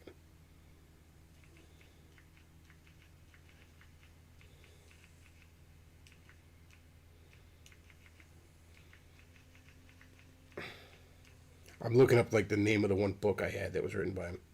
It's called, Why I'm an Agnostic and Other Essays. Clarence Darrow. Darrow. D-A-R-O-R-O-W. I guess he was one of the lawyers in the Scopes Monkey trial, if I'm not mistaken. But, yeah, I read a good amount of his shit when I was in high school. I read a lot when I was in high school, just not the fucking books I was supposed to be reading. Not the actual lessons and shit. I was studying a shit ton of comparative religion and fucking scientific theories and shit. I was just because I'm gonna figure out the mysteries of the universe, because you're an arrogant teenager, I'm gonna figure it all out.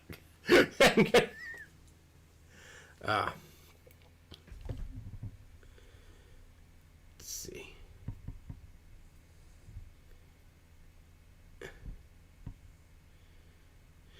PZ and his friends need to run society. That's right, chat. With a discriminatory society. And yes, for those of us just joining us, we did put a picture of the hot chick from the AT&T commercials over him, so we wouldn't have to look at him. If you're wondering, this is what that goofball fucking looks like. But wouldn't you much rather look at these glorious milkers? Because once again, chat, do not these glorious milkers, the scripture says that creation testifies to the glory of God. And I think I think these glorious fucking milkers right here prove that verse correct. But I'm sorry. Anyways, Fedora, you were talking? That does stupid things in the name of the Lord. Uh-oh, I lost a picture there. But atheism is blossoming. Atheists are coming out everywhere, speaking up on the internet and public spaces, gathering together in meetings and discovering that we are... Atheists, rise up! And yes, it is good. We like each other. Retards, rise up! We are happy together. I don't think you are. Now, 3 weeks Chad, ago, can I get an RRU? Washington, D.C. The reason... Retards, rise up! Who is there? It's a long ways away from you guys, I know. Okay. We still had 20,000 people show up on the mall in Washington, D.C. And 20,000 atheists all crowded together. I bet that stunk to high heaven. 20,000 of these fat, obese, sweaty fucking neckbeards huddled together in the hot D.C. sun. That hot. I don't know if y'all have been to Washington, D.C. or Southern Maryland or that region. I grew up in Southern Maryland. I can assure you, in the summertime, it gets hot as balls. And it is humid as fuck. So you got 20,000 obese fedora fuckers walking around with their swamp ass situations going on. Oh man. I bet you can smell that shit from Baltimore. they gathered in utterly miserable weather. It was cold, it was raining all day long. I walked around the crowds though, and you know what? Everyone was smiling. It was weird. I don't believe that that's what you was saw. Complaining, except for there was a collection of cranky protesters out on the fringe, like Fred Phelps's clan and things like that. They were very upset. But everyone in the atheist community was standing there with a big... Again, there's plenty of dour fucking religious people, and I've taken pot shots at many of them on here. But no, the idea that atheists are friendly, happy motherfuckers, come on. 555, come on now. Grin on their face. You know, I talked to some of the policemen who were monitoring the crowd. They were up there on horseback watching us, and they were smiling. It was such a good time. You know, if I were the Grinch that day, my heart would have grown 3 sizes. But I'm not a Grinch, so it's still tiny and shriveled. That's okay. Now, I was also privileged to be backstage with all the speakers. I'm quite certain that's not the only thing that's on you that's tiny and shriveled. I'm just saying, you ever see TJ's fucking sex video? It comes into clear fucking focus why he hates God. And the celebrities and the leaders of atheist organizations, and they... I say sex video, but can you really call a banana up your ass and hot oil poured on your balls the act of sex? We were all jubilant too. We were all standing there damp and soggy. I remember watching Tim Minchin doing his set. Yes, Tim Minchin, he's great.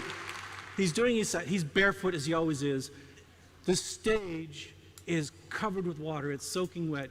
And in among the water, there's all the cables. That was just sweat from all you fat for fucks. Bad Religion's set. You know, huge cables all over the place. And I was just thinking, you know, all we need is one short and the entire atheist movement could be decapitated today. But still, he had a grand time. We all had a grand time. Everyone had those big goofy smiles on their faces. And now this weekend, we meet 4,000 strong in Melbourne. And what an amazing crowd this is. How many of you are happy? I'm going to press X to doubt. See, we aren't grim and sour at all. This has been a great, great meeting where we've all been overjoyed and pleased and happy to meet each other. I've even had a hug-off here at the meeting. It was spectacular. Do you know what happy people don't generally have to do? Convince themselves and everyone around them that they're happy. God, when does this get good? God damn it. How much longer we got?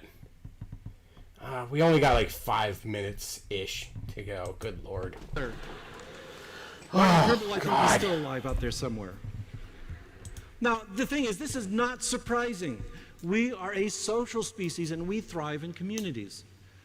It's how we have survived and grown so far. And atheists, contrary to some of our critics, are really fully human. We're not aliens at all. And this willing cooperativity is something we have to value. Not only is it who we are, but it's how the good atheists of the 21st century will win in the end. You see, we humans... And by what measure are they good? Once again, I want to harp on this. Who says they're good? And why does that person get to say? They're good. What is good? What is good? What is good? What is evil in a godless fucking universe? In a universe where everything is just atoms bouncing around, you know, what is good? What is evil?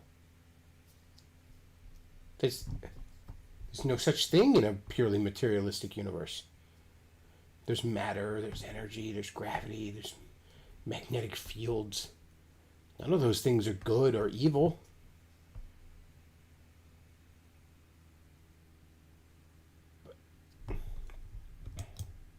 Humans are different from other species in this regard.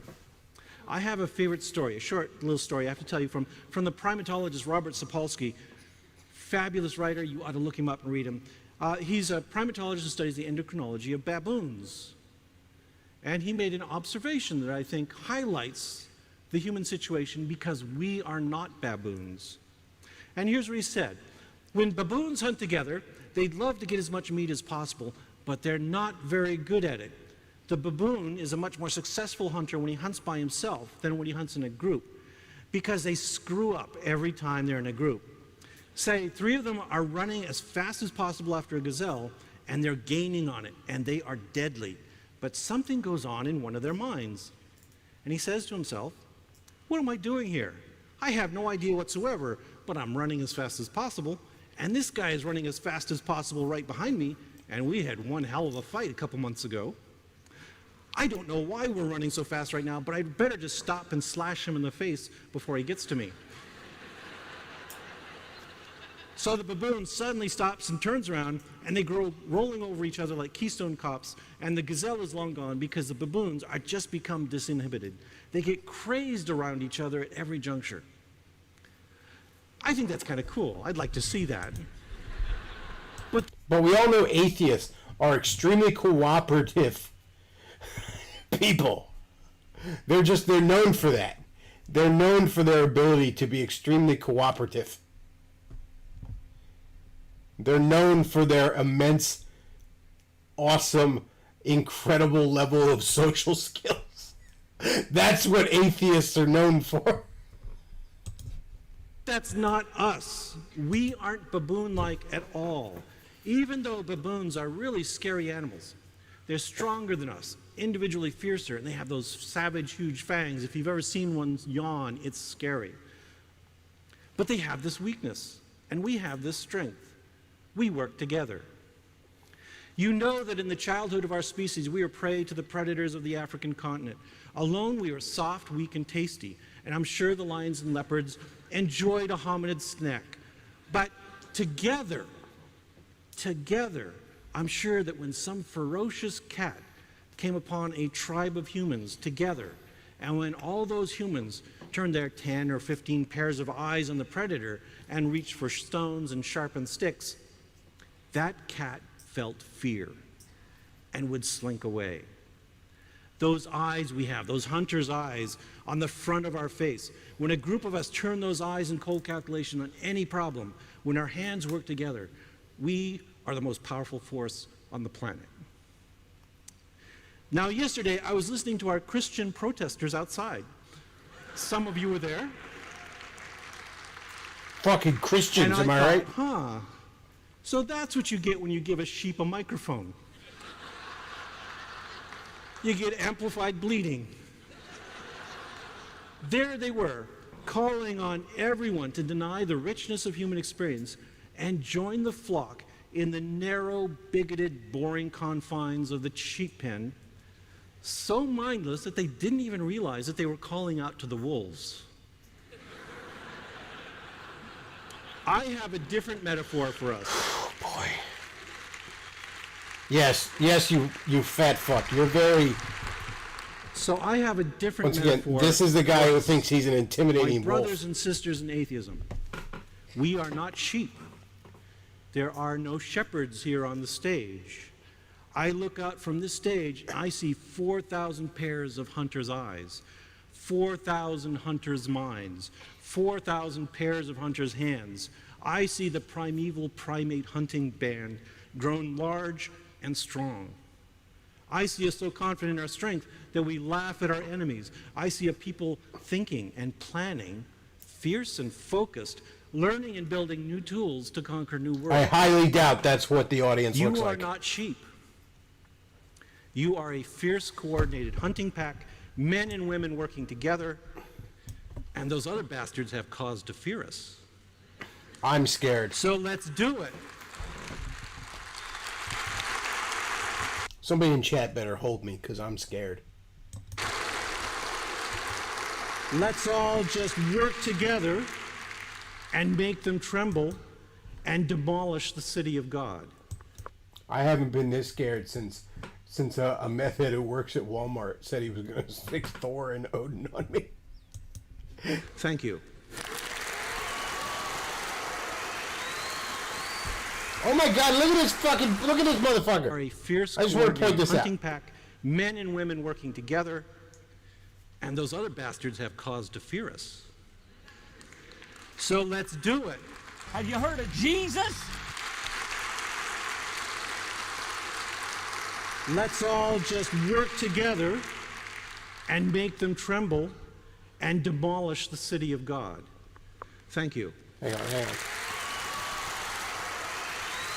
I don't know about you, chat, but that humpback there, that's really got me scared. I'm afraid that he's gonna gather up pieces of cadavers for a scientist to make a monster to come after me. Look at this motherfucker. I'm the Ubermensch. Well, then, can you stand up straight? You fucking... Oh my God, what a fucking loser. Oh, we can't see him. I'm sorry. There you go, chat. Sorry about that. There's that humpback I was talking about. Oh, sorry about that. Sorry, we had those glorious milkers in the way. Eldritch Fan sends $10, says thank you. Well, that was perfect, too, as he's rambling on about his gay shit. Have you heard it? Jeez.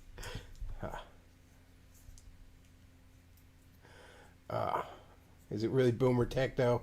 Or was it just that those glorious milkers would not be denied? Oh, that was fucking rough. What the hell, man? Oh, and what the hell else? One of you crazy motherfuckers wants me to watch Lena Dunham dance to Cardi B. What is wrong with you people? Why do you do these things? Fucking hell.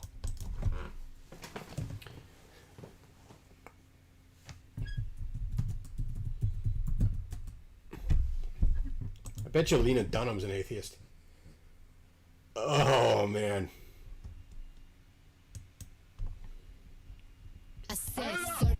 Oh, no. Oh, why? Oh, God. Thinking, Chief, why would you do this? Why would you do this to us all? Here we go, chat. Y'all ready? Y'all ready for this?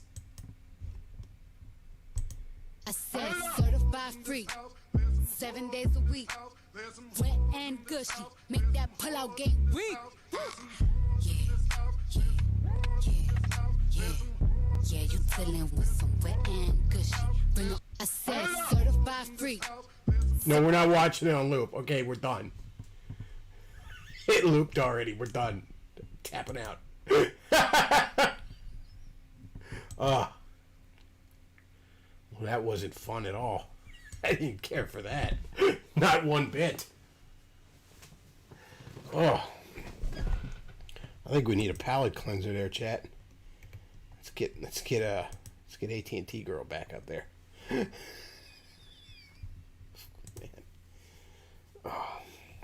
Lena Dunham, by the way, she's like covered in bruises too. I mean, she got tats all over, but she got fucking bruises everywhere. Oh, jeez. And a fat girl with no titties. A fat girl with no titties.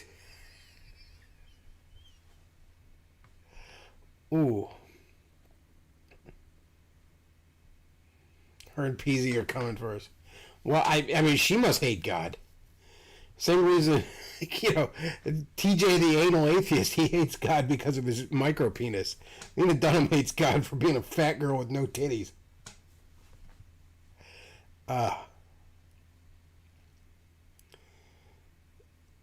It's like opening the Ark of the Covenant.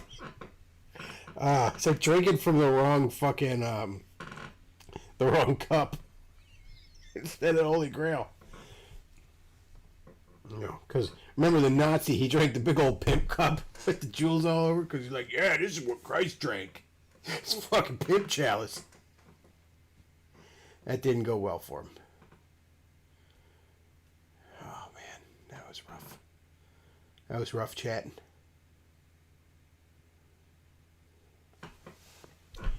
We need more of the girl with the big boobs. Let's see, where is she?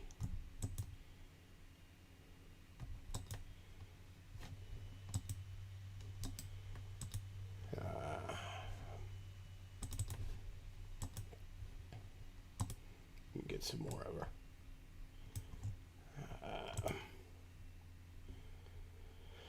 I know, Boomer Tech Hour. Boomer Tech Hour.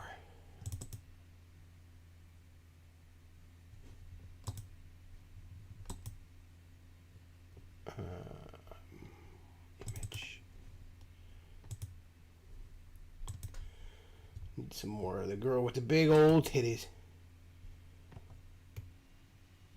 Let's see. Where'd that one end up?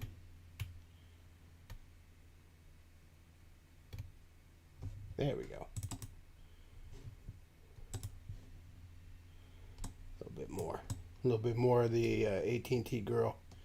And her glorious massive titties.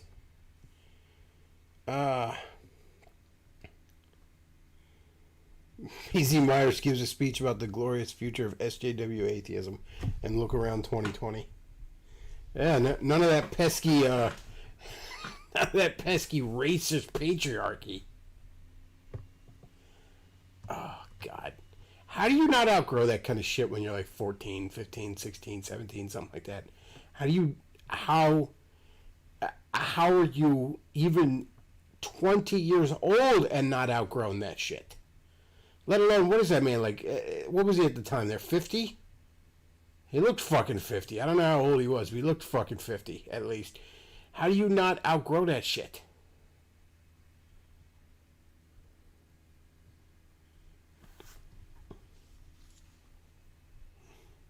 The amount of these people out here, and I'm amazed at it. You know, and you see this with Roosh. Maybe not even Roosh, because Roosh is almost just frighteningly hollow. But you see it with guys like Davis. You see it with so many of these guys. It's just the teenagers. They're fucking teenagers.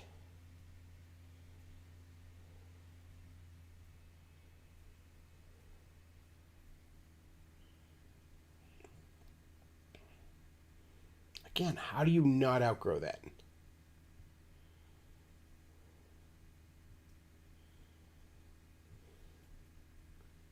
You know, that is honestly a similar attitude to what, like, a fedora, like again, I wasn't an atheist, but like, yeah, fucking religious people, bunch of idiots, bunch of assholes. You know, like, yeah, I had that attitude when I was like 17. But like, you know, you get some fucking pussy and, you know, you fucking chill.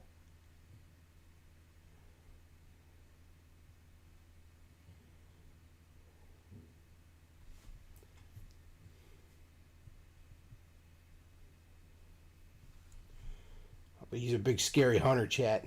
He's coming at you with his fucking gut and his hunchback.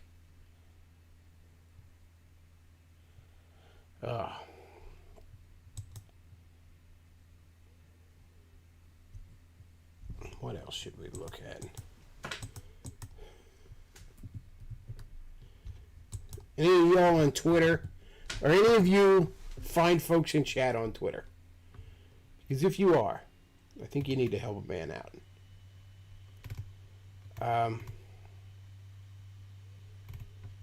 Roosh has a question on Twitter from 9 hours ago. Maybe we can help him out here. Okay?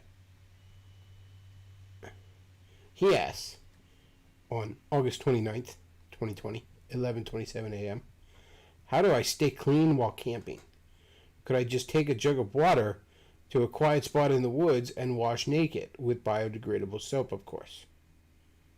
So, you know, if you're on Twitter and you feel like answering this manly man's question on how to stay clean while camping, you could perhaps give him a bit of a ring.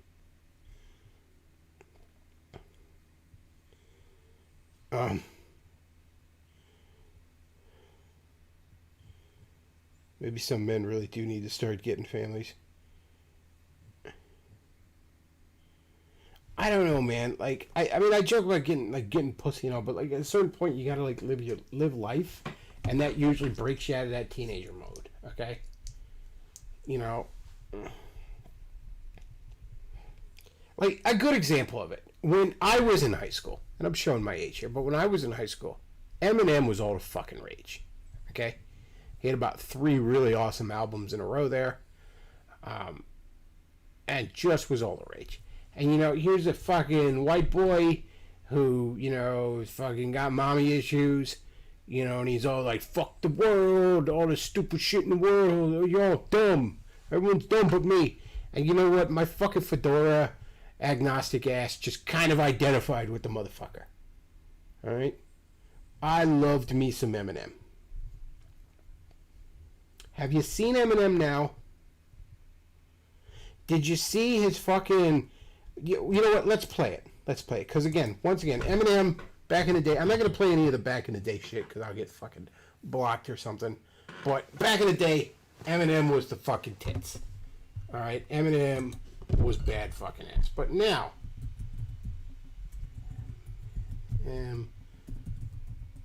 let's hear one of his latest offerings, if we could.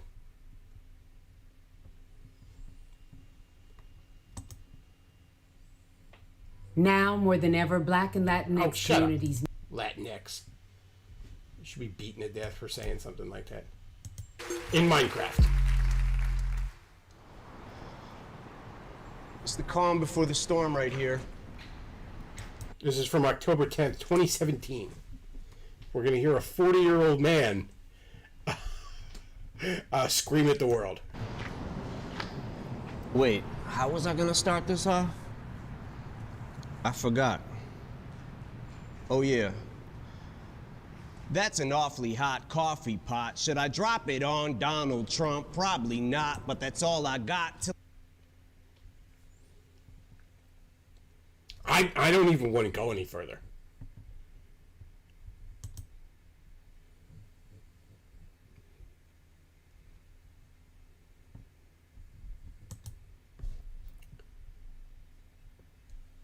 You fucking 40-year-old man going on about this shit.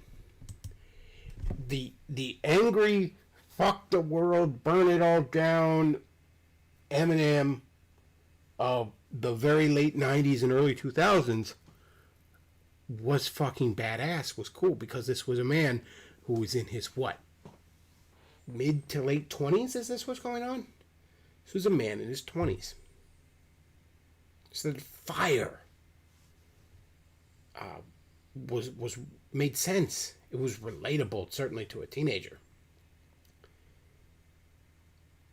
But imagine being a 40-year-old man and thinking that you're fighting the power by going on corporate television to the approval of the elites to diss Trump. And B, I mean, going on about that's an awfully hot coffee pot. What the fuck?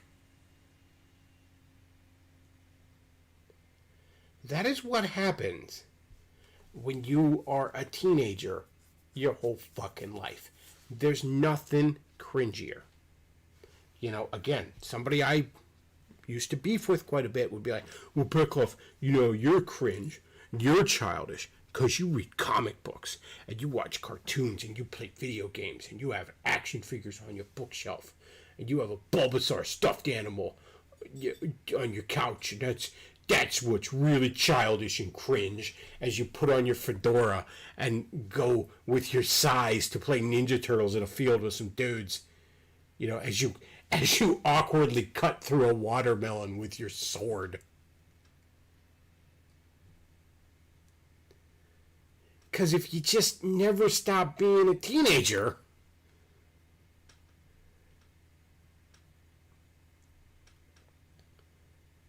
what we saw earlier with PZ Myers in the I'm gonna go beat up God when I die.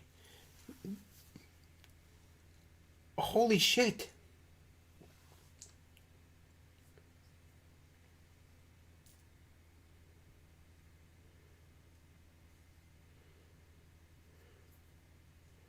The death of Eminem, by the way, creatively was 2004.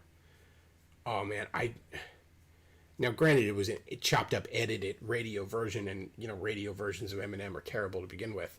It's like watching a hard R-rated movie on like basic cable. But you know, the other day I'm driving around the 2000 station played "Lose It" by Eminem in 2000. That was a fucking beginning to the end for Eminem. Somebody says it's not the hobby, it's the mindset. Exactly. And you know, the other thing is, like, when you're a teenager, you're concerned about appearing childish. Like, you know, but I got over the fact that people mocked my love of superhero comics when I was a teenager. I got over that fucking fact. I stopped being self-conscious about it. I wasn't concerned with that shit anymore.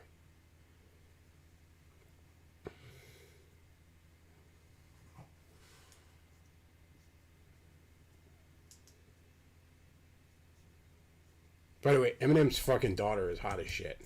You gotta give him that. I'm sure she's batshit crazy. Can you imagine being raised by that maniac?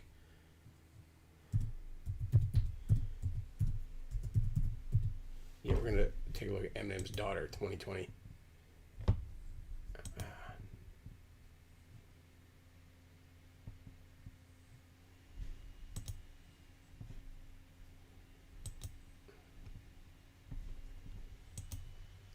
Let's see. We'll go ahead and just capture. Yeah, that's his daughter. So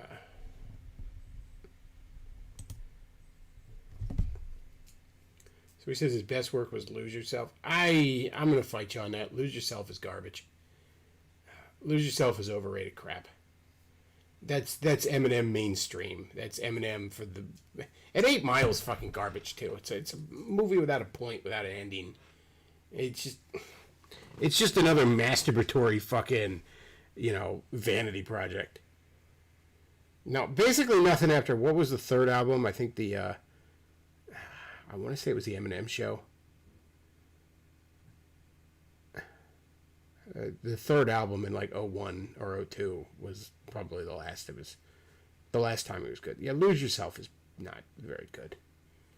Yeah, Mom Spaghetti. It's not good. Yeah, that's my hipster take, chat. Sorry to tell you. Lose Yourself is not good.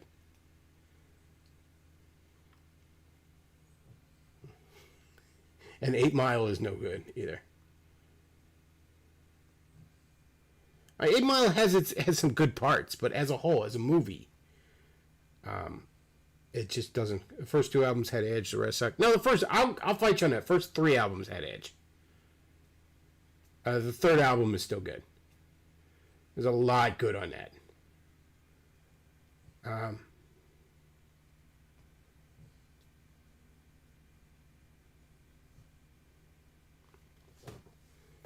But yeah, like it's stuff now.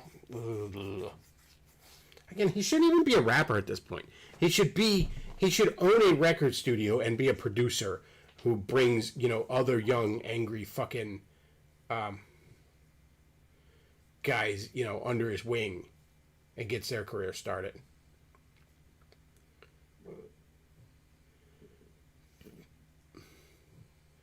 So he says, how could we mention him without commenting on how much he shit-talked faggots? That stuff was funny back in the day, too. I know it was back when, like, most people, I mean, like, obviously the more politically minded people, but most people didn't mind being shit-talked. Like, remember, for as much as he just absolutely shit-talked faggots and all, he ended up doing a duet with Elton John at one of those fucking MTV fucking awards or whatever. Yeah, remember, you know, rap used to be just all about, like, fuck you, fuck this, fuck everybody. And then, like, oh, man, like, the beginning of the last decade, Macklemore, with his fucking song about, like, don't say faggot because it's mean. Oh, God. I mean, like, Thrift Shop was kind of a cool song. I'm not going to lie. But Macklemore was a fucking plague upon humanity.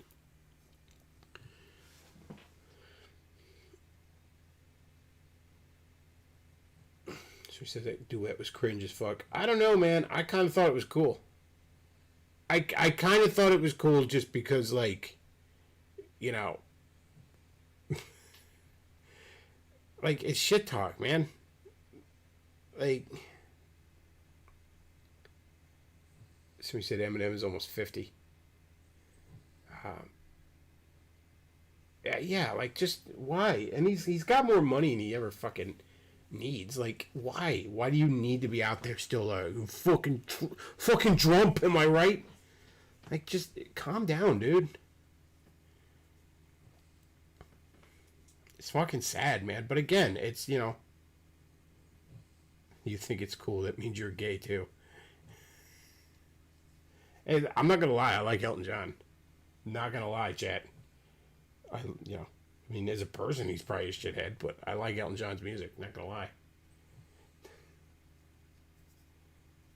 And yeah, I like when people do those sort of unexpected things and those unexpected collabs and shit like that, you know, and defy expectations.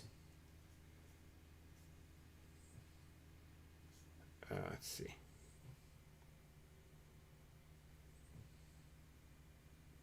So he said nobody took Same Love was the name of it. That's right. Same Love seriously.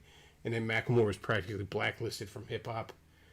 I mean, like, yeah, look, nobody took it seriously, but, like, that's definitely what corporate was trying to push on fucking rap. Now, look, yeah, there'll be the audience for rap and even the fucking, you know, creators of it, that shit doesn't fly. You know, like, the black community has never fucking embraced any of this pride shit. Like, there's plenty of gay black dudes. There's plenty of bisexual black dudes, even. But there's a pretty...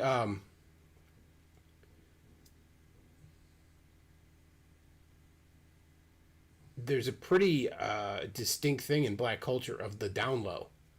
Like, fags in black culture just keep it to themselves. Like, it's just, they just don't fucking talk about it. It ain't nobody's business. So he says he did it as a way to mend bridges about the fag hating. That's why it's a cut. Well, if I remember the timeline correctly, that was like shortly after the second album, and then on his third album, he's calling Moby a fag. Like, so I don't really think it's not like he changed his ways after that.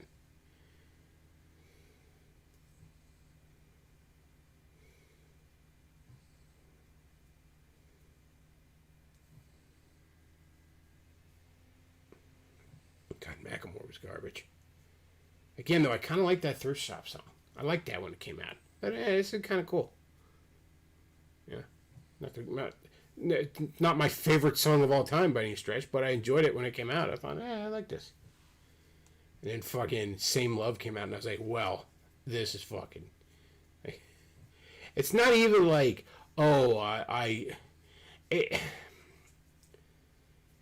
it's not even like the I don't have a problem with gay people thing, and I think that they're cool and they can do their... That ain't even it.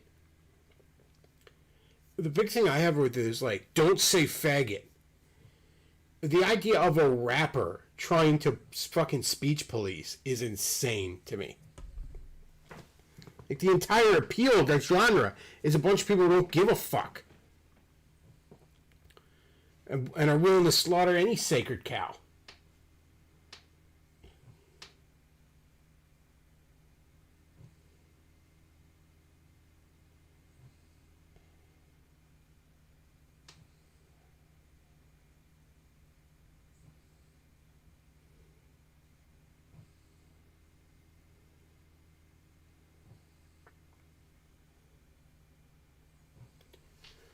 Yeah,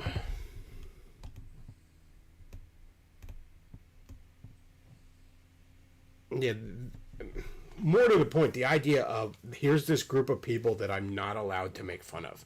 Nothing is ever going to rub me more raw than that.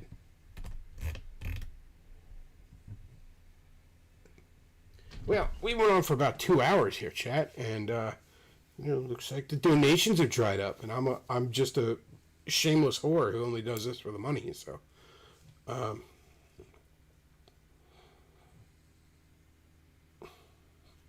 so he says, yeah. Also, punks I knew growing up all support corporate opinions.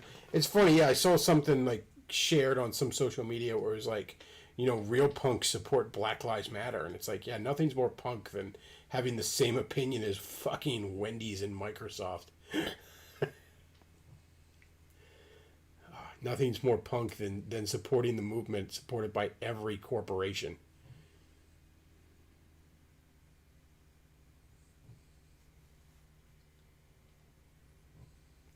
All right. Well, I think we're going to go ahead and wrap this up.